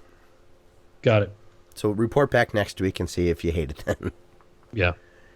But yeah, because like I'm getting squids and blue shells and lightning strikes, and I'm just like, middle fingers. Like, I don't even care. I'm untouched. Yeah, if you have a bad connection, blame me right now. It's tough. Okay. So in keeping with the 3DS, because I hate handheld so much, I was playing Castlevania Order of Ecclesia 2. I've never heard of this one. It is the final Igarashi Metroidvania. I've seen this cover art. Yeah, okay, I'm familiar with this one. It is kind of similar to like Simon's Quest in the way that it's laid out, because it doesn't just take place in the castle. You like move around the village and different like areas outside in Transylvania. And that game is hard. I forgot how difficult it is. I remember it being tough, but I've been on a boss like trying to beat him. I think I'm on my 4th or 5th try. But I've noticed there's no like invincibility frames after you get hit. Oh, dude, that sucks. I was just playing an indie game that was like that. The bosses didn't have any. The bosses, I didn't, but they did, so they always could get a cheap shot on me. Oh, man. But are you getting hit multiple times then? Mm-hmm. Yeah, he'll do, he shoots like rings at you, like 4 or 5 rings in a row from his tentacles, and each one of those rings can hit you. Oh. If not each one, but every other one. And they hit me for like 58 damage, and I only have like 320 hit points. Damn. So it's a very small margin of error, but it's still a good game. It looks great. It's very highly rated. Is amazing. I love it. The soundtrack has a lot of fake electric guitar in it. Oh, okay. And it reminds me so much of like old Super Nintendo soundtracks. Yes, because it's all sampled. Yeah. I love the. I love how different the Sega Genesis and the Super Nintendo handled sound, because it makes them so unique. Yeah. And if done well, they both are incredible, and if done bad, it shows. Yeah. And I guess if you're not sure, the Sega Genesis used a Yamaha chip that processed things like a keyboard or a synthesizer would, where they had to use tones in order to achieve a particular sound. And the Super Nintendo operated based on samples. So you'd put in a low-quality sample of a drum hit or of a guitar part. And that's why Dustin's hearing a shitty guitar. That reminds him of the Super Nintendo, because that utilized sounds that were sampled versus tones that were created to emulate another noise. They would just use the noise, but it's shitty because there's such a small amount of memory available, and it's so compressed that it gave that really unique sound to the Super Nintendo as well. That's so great. I'm showing that Order of this game. How do you say this? Ecclesia. GameFAQs has it rated as an 85%. IGN gave it a 9 out of 10. And EMU Paradise, the most reputable site in the world, gives it a 4.7 out of 5. I should go to EMU Paradise, and I would probably get hacked and Russian hacks. I'll throw it'll be my fault that Trump gets reelected if I go to this site, I think. I'll be the gateway with my funky router right now. I'll be the gateway in for all of Russia. That's cool, man. It's a DS game, but you're playing it on the 3DS? Yeah. Cool. I never liked the framing. Since the top screens are different on the 3DS and the DS, does the framing bother you at all? No. I didn't even notice it, really. It's kind of like putting a 4:3 image on a 16:9 monitor, similar to that. Yeah. Oh, Alundra. I'm sorry. Wow, that was like 20 minutes ago, literally. But I put Alundra on the PS1 Mini. Okay. I don't know Alundra. It's really good. It's like a Zelda wannabe. Oh, I'm looking at screenshots. Yeah, it's beautiful. Hell yeah. Great Metacritic 86. eBay now 4.8 out of 5. eBay is the best review site in the world. EMU Paradise comes in at a 4.8 out of 5. I don't know what EMU Paradise paid Google to show up in the little new box on the right, but they've got that market cornered. Damn, you got great taste in games. Every time I Google a game I've never heard of that you mention, it's like best game ever. I do what I can. Came out in 97. Yeah, you got incredible taste. All right. Mario Kart 7, Castlevania. Mm-hmm. Okay, we're at Castlevania. Ecclesia. Mm-hmm. Anything else about it? I got us a little sidetracked. My bad. Oh, it's all good. I don't know. It's good. The music's excellent. It's pretty. It's hard. What kind of combat? I'm sorry. I went back to Alundra real quick. I shifted gears again on you. But Ecclesia, though, it plays like Symphony of the Night, you said? Right, because it's an EGA game? All right. Pretty much, yeah. Looked like there were two dudes in an EGA, and do you know who Michiru Yamane? Yes, she does the soundtrack. She did the soundtrack for Symphony of the Night also. Musician. Let's see. Oh, yeah, I've heard of this girl, yeah. Wasn't she like 18 or something when she started? There was a lady that worked at Konami that was a video game composer like right out of school. She also did Suikoden. She left she did Castlevania, Suikoden, King's Valley, and she left Konami in 2008. Dude, she's like, I got this from now on. Oh my god. She's been... Okay, let's go through some of these real quick. So, in 1990, she did SD Snatcher. Super Deformed. Probably the PlayStation version. She did Teenage Mutant Ninja Turtles Fall of the Clan. She did Rocket Knight Adventures. She did Castlevania Bloodlines, Contra Hardcore, Sparkster 2, Rocket Knight Event, which is Sparkster, which is Rocket Knight Adventures 2, Castlevania Symphony of the Night, Harmony of Dissonance from Castlevania, Suikoden 3 as well. She also did Castlevania Aria of Sorrow, Suikoden 4, Dawn of Sorrow from Castlevania. Oh, that was one of her last games, Ecclesia, because that was an 2008 game, and that's when she left. She did some work on Smash Brothers Wii U, and she's working on Bloodstained Ritual of the Night. Dude. Yep. She is freaking sweet. She's like, what was his name? Koji Kondo? Mm-hmm. Like, those two have written half of my musical memories, I think. Right? That's awesome. Oh, yeah. Zarek beat me to it. Yeah, she's also doing Bloodstained. Correct.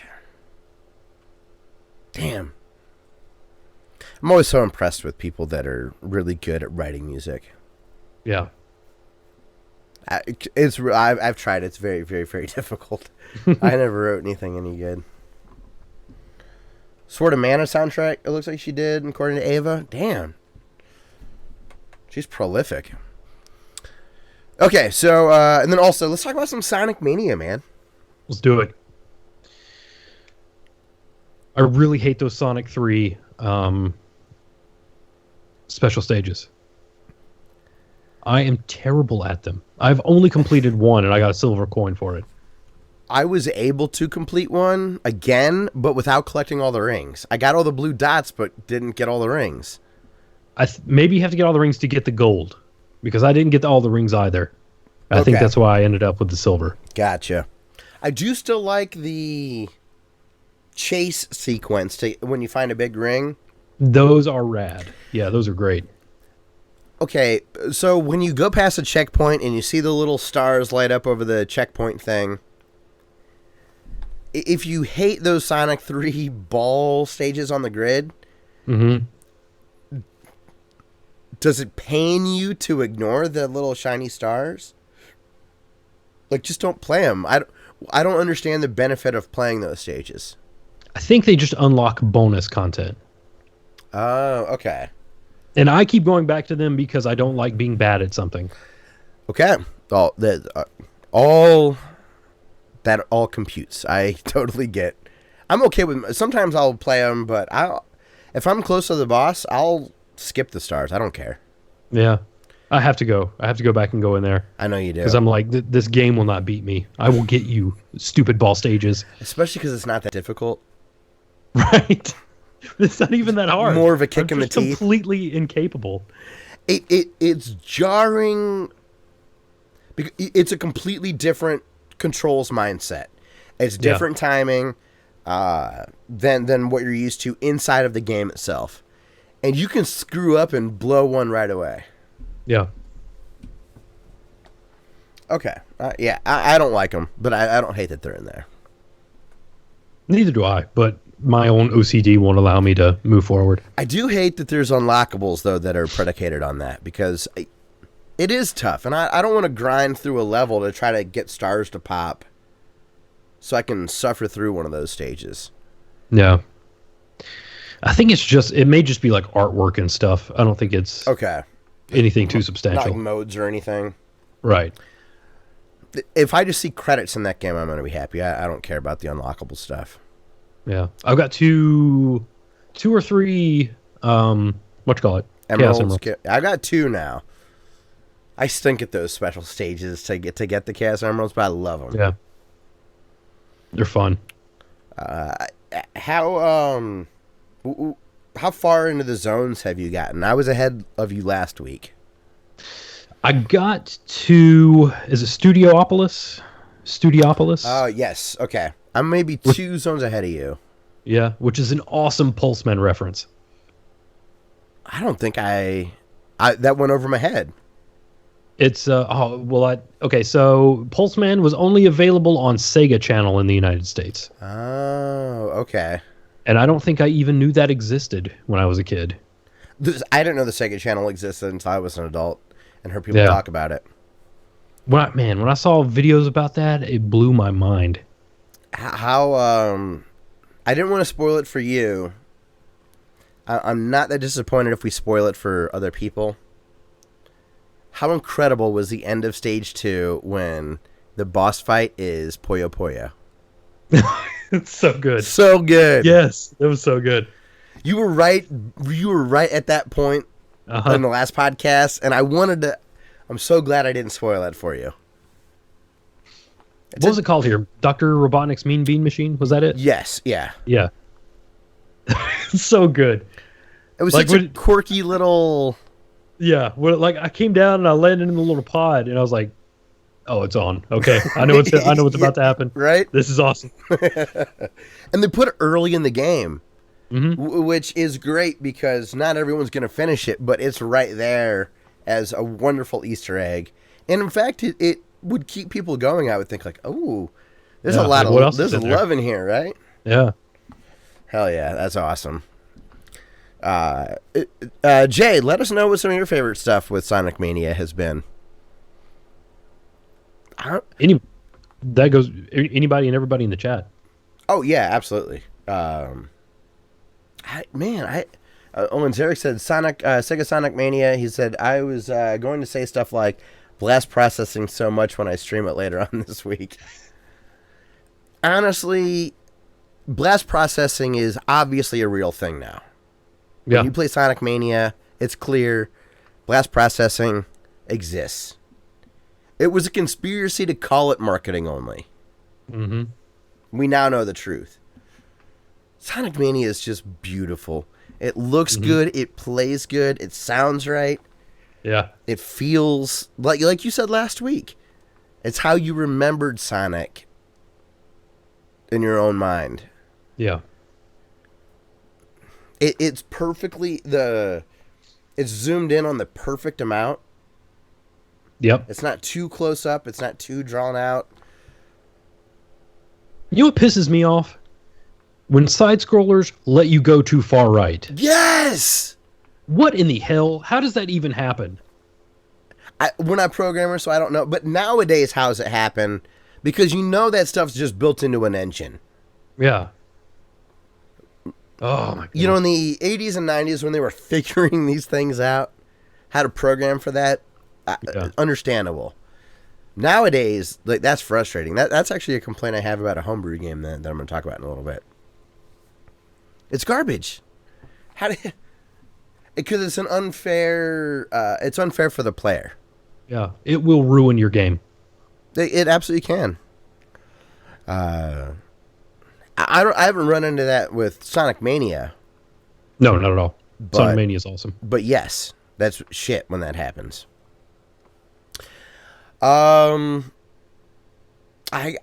There's something. I was listening to Video Game Outsiders today, and one of the hosts said that he bought it on Xbox One and regrets it because he wants it on the Switch now. Now that he's played it, and I agree. If I had waited to buy it on PC, I would be disappointed. It feels so perfect on the Switch. Yeah. It just, it does. And it looks great. I don't know. That game's awesome. I'm glad it's getting great reviews. I'm glad it's a fun Sonic game. Yeah. Ben Pack on Giant Bomb during the podcast, he didn't grow up as a Sonic kid. He said he maybe played a half hour of Sonic of any of the games before. And he seems to be having a really good time with this game. And some of his complaints are just inherent in Sonic. Some of the platform can be a little floaty. Yeah.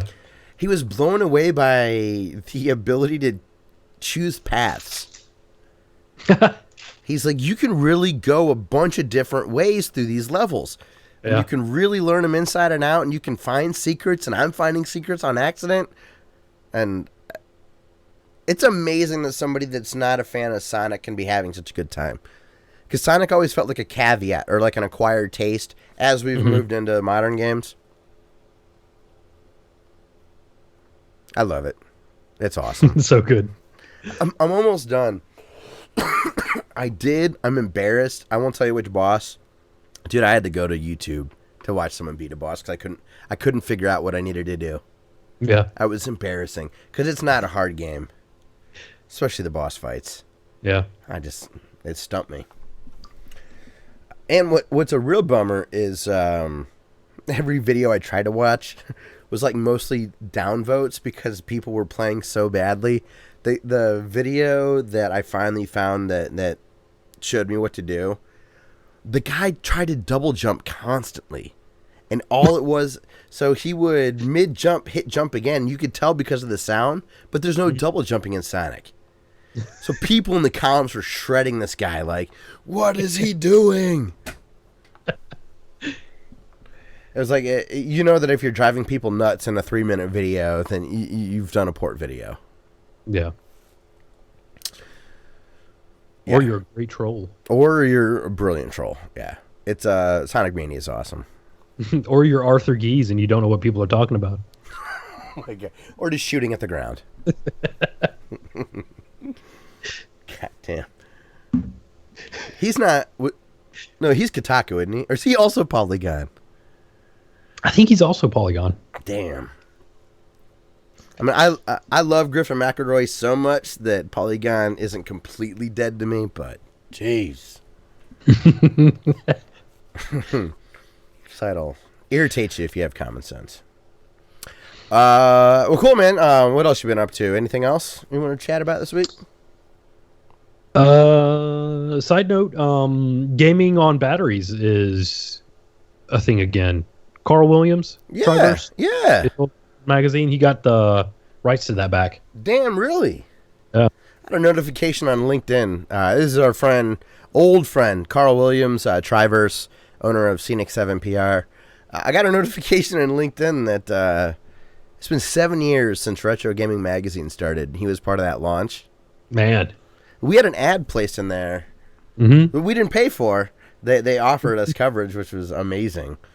God, that doesn't 7 years ago Retro Gaming Magazine started.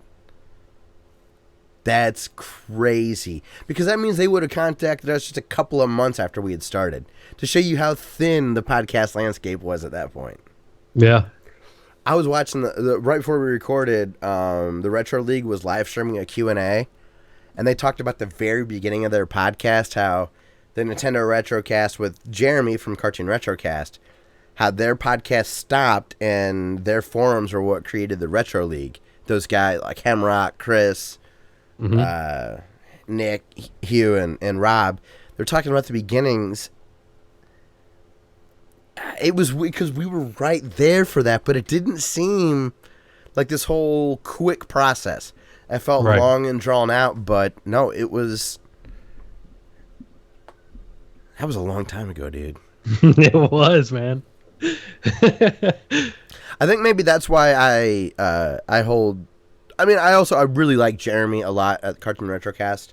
Mm-hmm. And, but he always got a pass in my mind because he did the Nintendo Retrocast, which started the Retro League, which we wouldn't exist if I hadn't been exposed to the Retro League and Retroware and whatnot. And it was advice that Hemrock sent to Critical Failure for recommendations on a podcast. I remember sitting in a McDonald's parking lot waiting on my girlfriend at the time, listening to Hemrock give this advice to Critical Failure and thinking, I can do that. That is great advice. I'm going to try it. And here we are, 7.5 years later, still doing it.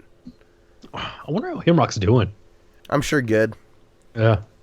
He's a really smart, nice guy.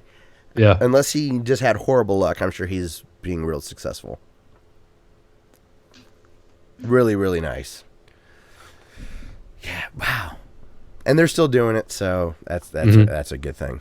They just recorded episode 400 at the Retro League. That's crazy. Yeah. We'd be relatively close had we not had some big breaks in there. Yeah. There was one 6-month break. I just was not in the mood to do this. YouTube really helped a lot.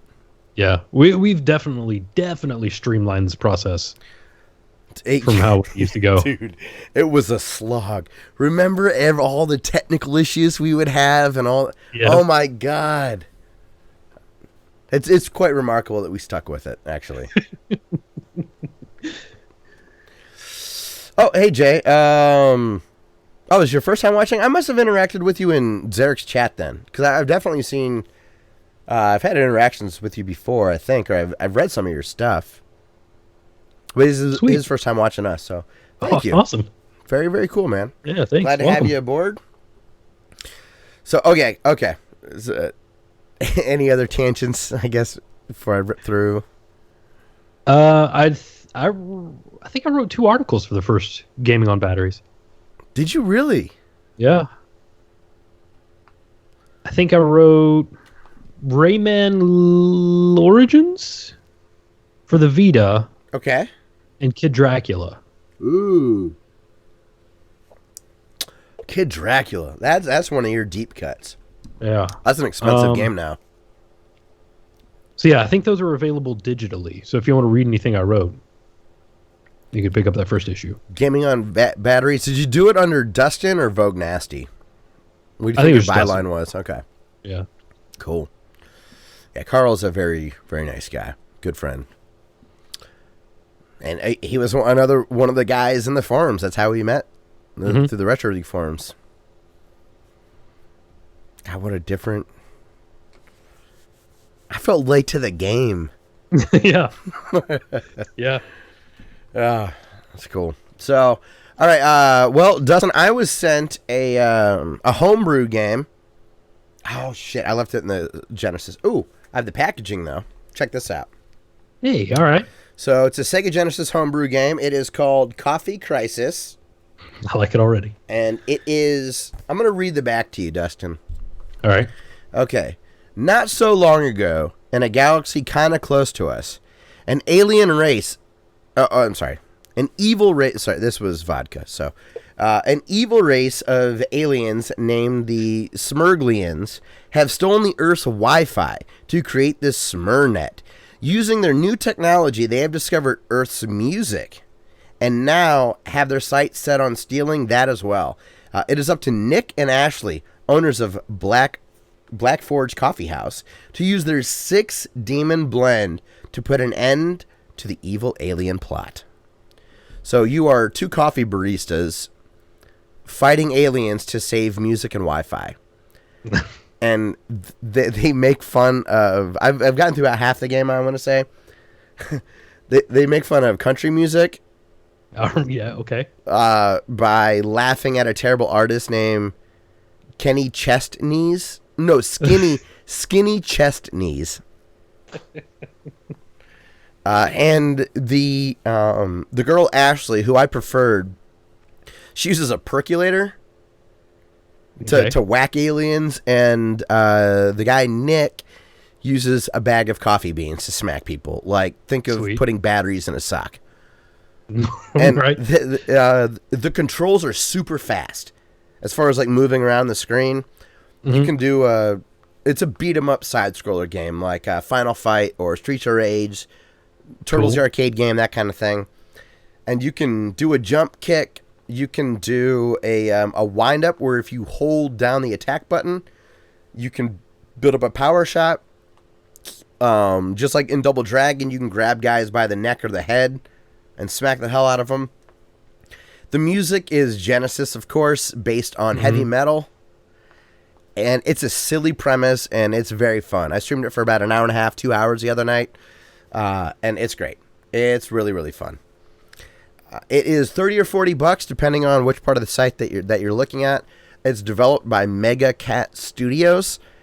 James over there has been very nice and fun to work with so far. We've been in contact for things over the last couple of years, or last year or so, and they finally sent us something, and I like it. So if you're into homebrew things, you can watch some of my playthrough, and the game's available to purchase. Oh, Dustin, check this out. Color manual. Oh, all right. And it's not bullshit. It's thick like the old ones. You have normal. It's full color. All the enemies have full-on profiles. Look at that. Dude, that's what's up. And one of my favorites is the notes section in the back of the manual. Great little touch there. High quality. It feels the glossy paper. It feels like a real Genesis manual. Proper clamshell. And my cart is see-through red plastic.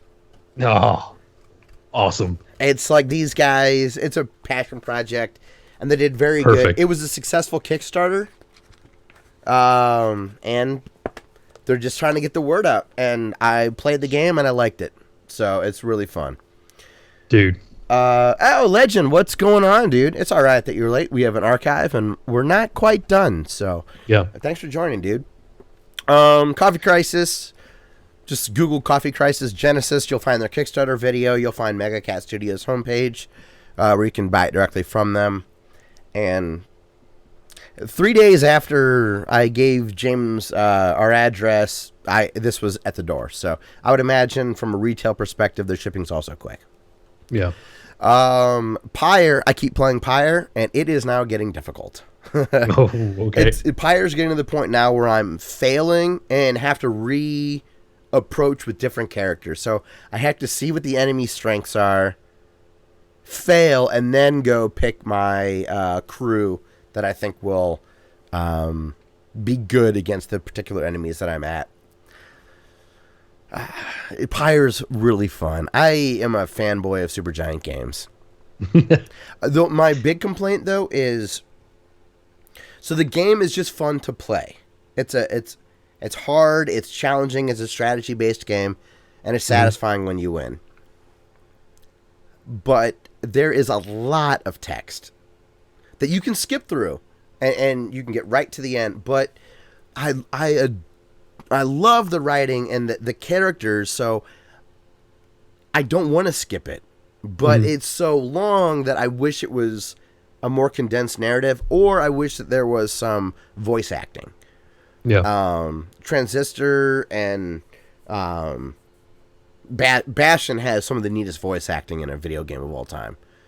I wish that there was some of that. I guess there wasn't voice acting technically. It was a narrator in Bastion.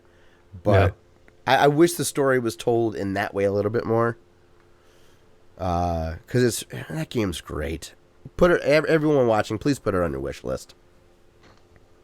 Support Supergiant games. It's $20 and it's well worth it.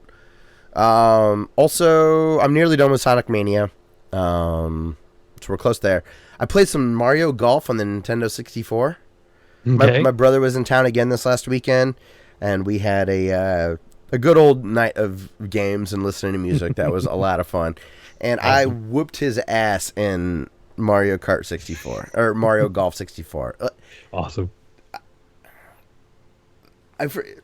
I forget how, but somehow we didn't finish the game. But I was like up 14 strokes after 12 holes. Something absurd. So now here's where it flip-flopped. We also, we busted out 007, The World Is Not Enough on 64. I like that game more than GoldenEye. I'm in a very, very small minority, including my brother. My brother does not like the blue Kart World Is Not Enough as much. But we used to play Capture the Flag on the airplane thing. And we would crank the difficulty of the AI up to max. My brother's really good at the game, and I'm really bad at the game. So that we found that to be the most perfect competitive balance. We got all excited, and there are no cheat codes to unlock all levels. You just have to grind through the unlocking stage, or unlocking portion. So it was going to take too long to unlock that specific stage. Someday. He said he's going to go through and unlock it and bring that cart or the memory card home next time he's there. Or he'll have it ready when I go to Cincinnati in a couple weeks. Word. So it's cool. Like I love doing that. It's fun.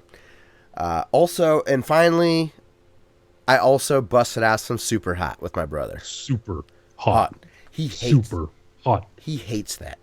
I love it. I love it. Yeah, it's great. Super hot. I love that sound. It drove him nuts, but I thought it was super satisfying. That game's great. Yeah, it is. Even after all the hype I heard, lives up to it. Yeah. The PlayStation, it did get released. The PlayStation VR got a port of the Oculus VR version. So I haven't sold my PSVR yet. There you go. Maybe I'll get a big bonus or something at work. I don't know. Oh, it's just I want $400, but I also want Super Hot in VR. Super Hot's awesome. It's so cool. It's so satisfying and you feel smart. Yeah, it's awesome. So if you haven't played Super Hot, put it on your wish list. Pick it up either now or when it goes on sale. All right, that's going to be it for what we have been playing. We have a great interaction from the chat, so thank you everybody. So we've awesome. Had a little bit longer of an episode, which is okay with me. But let's get to our YouTube comments, and then we will call it a show. So I'll read half of Dumbass's stuff, and then you can read the second half. Alrighty. Does that sound good? My comments on YouTube have been loading weird lately, so I'll just have to wing this. I do want to give a shout out to Grim Reaper. Where's he at? Grim Reaper. We've had a shocking amount of comments on our channel in general lately. So my lazy way of sorting the comments. Oh, he just says Grim Reaper 1887. Said love the podcast, guys. So shout out to Grim Reaper. Thank you very much. Yeah. Thank you. Legend, don't worry, man. You can catch it on the archive, and if you have anything to say, leave a comment. We'll definitely catch it next episode. Mm-hmm. So Dumez starts by saying, I have a one-handed SNES controller made for slow-paced RPG games, so you can drink or smoke a doobie while you walk and spam A on a turn-based RPG with one hand. Awesome for disabled people with one hand for puzzle RPGs, or I guess tokers and whatnot. Excuse me. Speaking of tokers, I'm coughing like a smoker right now. All right. So he also says, imagine playing Half-Life 2 inside someone's dream. It's Inception World. I love when Dumbass just like extrapolates out for us our ridiculousness. That's great. It's great. He also says, Valis 3 on the Genesis is a lot of fun. We talked about Valis last week because of Happy Console Gamers video series. He also said, it was the second Genesis game I ever bought back in the day after Phantasy Star 3. I found Valis for $20 randomly and bought it randomly because $20 and it looked decent. And then, okay, he's got a couple other things here, and we're good. He says, Pete Dorr has been live streaming like mad, but not on YouTube. Though he posted a new YouTube this week, finally, a new Games I Bought Recently video. So he's not dead. He's not. I remember listening to him on the All Gen Gamers podcast when I listened to that. He seemed outrageously busy with school. Yeah. But he should have graduated by now, I would think. Unless he's in med school. But even, again, it's been a long time since we've met. And that's a good point. You could have finished, if you were a freshman in regular college, you'd be done with med school by now. If you'd... Man. As a perspective for you, Dustin. Yeah. We could have been doctors. I would be a terrible doctor. I'd be an okay dermatologist. I'd just be like I remember studying what you have right now, but it's escaping me. But I did play Alundra last night. You want to talk about Alundra? Is that how you just use Alundra references to fill out your exams that are your questions that you didn't know how to answer? Like I can, I don't remember some of the things I learned in school, but I can craft you a hell of a spell or tell you where that sword is. The computer in Resident Evil Code Veronica, to get in there, the code is NTC 0394, okay? That's Code Veronica. In Resident Evil 2, to get into the safe, 2236, that's the code. It's in the police station. World 5 and Contra. Mm-hmm. After the first set of bombs that come from behind the trees, if you don't duck after the second bomb, but before the third, you will get hit by the boss or the enemy that spawns because there's not enough memory for a sprite that big to appear until you're far enough right on the screen. Oh. We're sorry you have cancer. Can't help you, but while you're dying, here's a great game and how to play it. Yeah, it's weird how you remember stuff like that. And I can tell you, like, Cecil Fielder's batting average in 93. my roommate in college was starting to be my freshman roommate was starting to be a pharmacist. The freaking biology class that he had to take, I tried to help him study a few times, and it was just brute force memorization of boring Latin words. It was brutal. Yeah. Man, he dropped out. Said fuck that. Not from school. Just decided pharmacy wasn't for him. Yeah. I'm gonna see him in a couple weeks. I'm excited. Good old Zach. I mean, I was so lucky. I did a random roommate in college instead of rooming with someone from my hometown. Everyone from my hometown that roomed with someone from our hometown is no longer on speaking terms. Oh man. But I got the best random roommate in the world. Good old Zach. Is he still a Lego maniac? No, but we did play a lot of NES together. Zach, he's a Lego maniac. That's gonna be in my head all night now. Thank you very much for that. He used to, you know the song, God, who's it by? Like Toto or somebody, or REO Speedwagon, that's like called Miracle. I believe in a you. Oh my God. All I need is a miracle. Yeah. Okay. So, the fourth golfer available in Lee Trevino is named Miracle Chosuke. We would play Lee Trevino a lot in our dorm, and he would sing Miracle Chosuke instead of like, all I need is a miracle. Chosuke, hit it in, or something like that. He was also really good at puns. I was complaining earlier that my facial hair doesn't grow in real well, and it really didn't in college. And he'd be like, oh, don't worry, man, you have an Indian beard. You have a patchy here and a patchy there. Yeah, dude. That's excellent. Zach would have, and he was really good at his own puns. You guys would have enjoyed that. And he was so like on spot with him, like he was awesome, or is awesome. That was.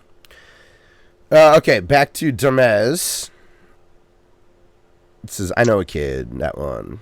Whose YouTube channel consists almost entirely of videos coming on and explaining why there have not been videos and saying sorry.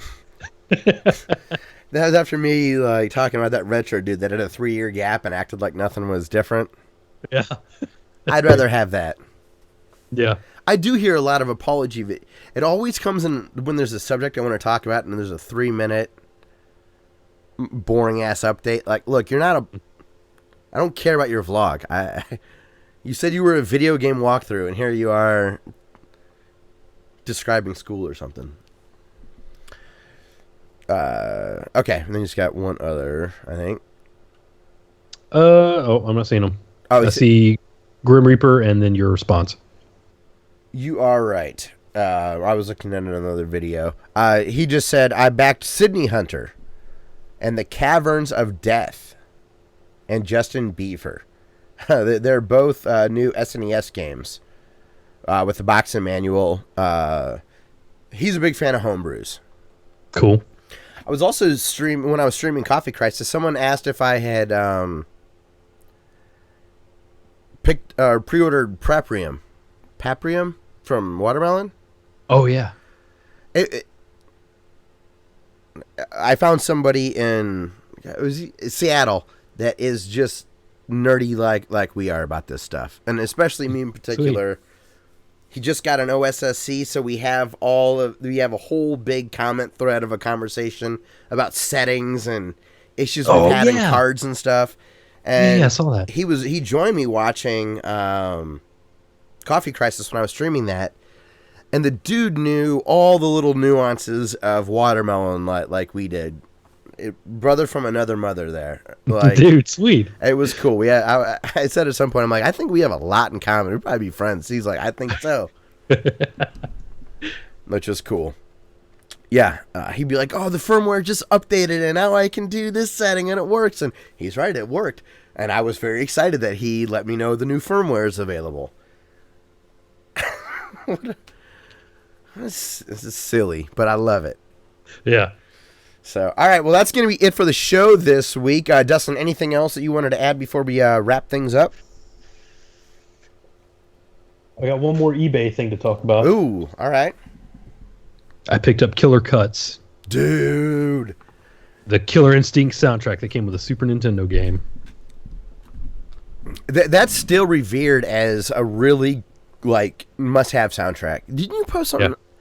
Did you post something on Twitter? We were getting I did. some. Okay. So I remember some replies coming in about killer cuts. Yeah. Man. Yeah, just subscribe just to see what kind of obscure nuggets Dustin brings. It's awesome. That's my new YouTube series. For, Obscure nuggets. Welcome back to Obscure Nuggets. Do a clickbait thumbnail and have like a weed leaf in it and have people like clicking on it thinking, oh, I'm going to find out about marijuana.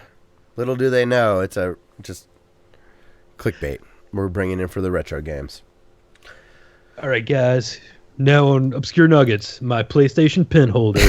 Oh, my God. Who has that? That didn't go to E3. People with too much time and eBay. You know, when you're this passionate about something, though, it is relatively easy for people to find presents for us, though. Mm. Like small little gifts. Yeah. You know, like my dad's impossible to shop for. Right. I'm relatively easy. If it's pixelated or like a golden helmet-ish thing, I'm good. Like, I'll love it. Give me a Mario golf towel. Done. You're good for 10 years. Which I played some disc golf today. God, I love disc golf too. Yeah. Throw golf in there, and I think I might love it. Video game golf, I adore. Real golf, I adore. Disc golf, I adore. I don't know what it is. Gladiatorial golf. Yeah, or are you talking about just knocking heads off of dudes into the stands? Sure, but then you have to putt. Which is tough. You drive for show, and you putt for dough. That's right. It's tough to knock heads onto totems. I don't know. Hey, if you were a gladiator, would you have to knock a head off onto a spike, and that would count as a made putt? I was thinking, like, you're in a ring, and you have to fight someone to the death with assorted melee weapons, and then you have to make a putt. Like a literal putt. Okay. And if you, like, that's your thumbs up, thumbs down. So I wanted to have a Rick and Morty reference that you won't let me have, but Mr. Meeseeks would have let me Damn it. putted a head like Jerry does with the tomato. We could have also gone with a Hobbit reference. With this putting in The Hobbit? Bilbo's uncle, like, lopped a head off of a orc, and it went into a hole, and he, like, saved the Shire and simultaneously created the game of golf at the same time. Okay, deep cuts coming on. Wow. That's like the sequel to a Star Wars novel level of depth. Well, actually, if Mondo Tees just would have had hipster black rim glasses, you know, that's what I need. Eventually, the Halloween stuff's going to start hitting stores, and I'm going to start looking for some, well, actually glasses. I'll PayPal you the money for the hockey tape to put around the middle. Okay. I guess you might not call it hockey tape. You probably call it athletic tape or whatnot. Yeah, I actually have some. I use it to wrap my knuckles when I jiu-jitsu. There you go. Yeah. Dude, the big figh's this weekend. It is, yeah. McGregor, I want to watch that. Yeah. You know, I don't know how it's going to go. I sincerely hope it ends in a knockout. I want McGregor to knock his head off. Yeah? Yeah. I was rooting for Pacquiao. I was rooting for that Mexican kid. There was a redheaded Mexican kid that was like the next great. Floyd Mayweather beat him. I just don't like him, and there's something about Conor McGregor's attitude. It's like, you're a caricature from Guy Ritchie movies. I love this. Yeah. He is. You know? Yeah, I never thought of that. He totally is. It's like you can understand what he's saying. Otherwise, he's Brad Pitt's character. Yeah. Which is one of my... You like Dags? Yeah. Oh, God. Snatch. Not as good as Lockstock, in my opinion, but still quite great. Yeah. And one of the most underrated Oasis songs. You know when there's like kind of like a rattling reverb drum song coming in when there's a montage of Brad Pitt knocking guys out as a bare knuckle boxer, and he's at the fight where he like is supposed to lose and then knocks the guy out and makes him go parallel to the ground, knocking him in the air. That song is called Fucking in the Bushes by Oasis. There's no lyrics, and it is awesome. Just Google it when you're on Fucking in the Bushes. It's so good by Oasis. Underrated song. That's a good song soundtrack, period. Yes, it is. All right, good. Okay, so we have... Zarek says 2000XX is updated. We should play... Yes, Zarek. Let's next week, let's schedule a stream. Maybe Monday or Tuesday night. Let's do that. Because I owe Zarek. I've really dropped the ball on Owlboy spoiler, and I still haven't finished Zelda. So I owe Zarek a lot. I would love to play some more 2000XX with him. That's that roguelike Mega Man game. It was set up for Mega Man X. So, all right. Well, that's going to be it for the show. Let's go ahead and wrap things up. Our streaming schedule is still a little erratic, but mostly Tuesday nights Eastern time, Wednesday nights Eastern time, and Friday you can see stuff related to things I'm involved with. And then Wednesday, Friday, and Saturdays are all things that Dustin's also involved with. So if you're free on the weekend, make sure to hit our notification thing so you can see when Dustin's streaming Cyberpunk-related games or anything else he's in the mood for. And I do stuff on Tuesday, and we pair up for everything the rest of the week. Also, want to thank Ben Landis very much for letting us use his song Through the Forest as our intro music. If you'd like to catch the audio version of our podcast, that's available on our website, classicleet.com, classic L337. You can also find us on Apple Podcasts or iTunes, whatever you want to call it, Google Play, Stitcher, Podbean, SoundCloud, pretty much like Downcast, Overcast, and Beyond Pod, any of the apps that have the ability to search for podcasts should have us.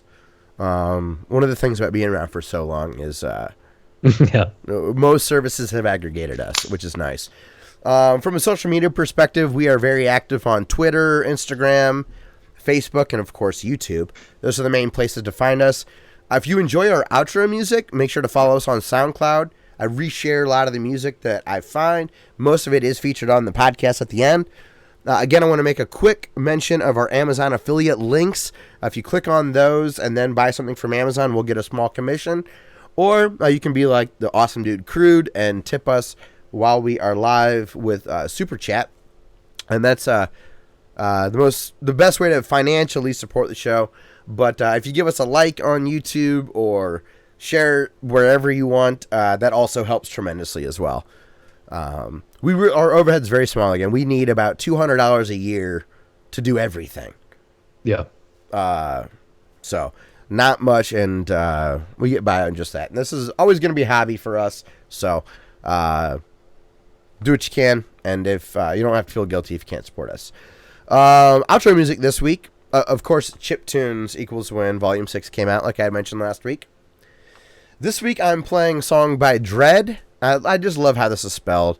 I've been listening to Dread for years, but it's Jredd. That's great. There's no way to pronounce it differently, but Dread is excellent. He's done a bunch of remixes, has a lot of good stuff, and has been around in the chiptune scene for a very long time, as long as I can remember featuring chiptune on the show. His new song is called Cyborg Enforcers. And it has a slightly cyberpunk but Genesis feel, which is really good. So Dustin's going to link this in the chat if you guys are interested at all in hearing our intro music. We don't put it on our YouTube version, but our audio listeners do get an outro to listen to.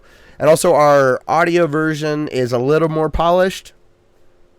So if you're listening with headphones, our audio versions are a little better. They're just mixed and noise reduced and outro music, which is fun. I was telling my brother the only reason I really do the outro music is just to have a small little taste of what it's like to be like a radio DJ before there were corporate obligations.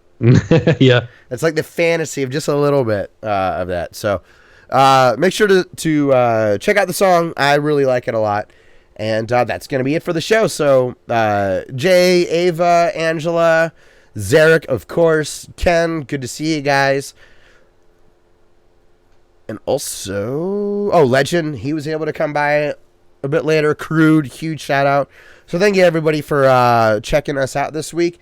Thank you very much for listening to episode 244. And we'll see you next week for episode 245. Boosh. Boom.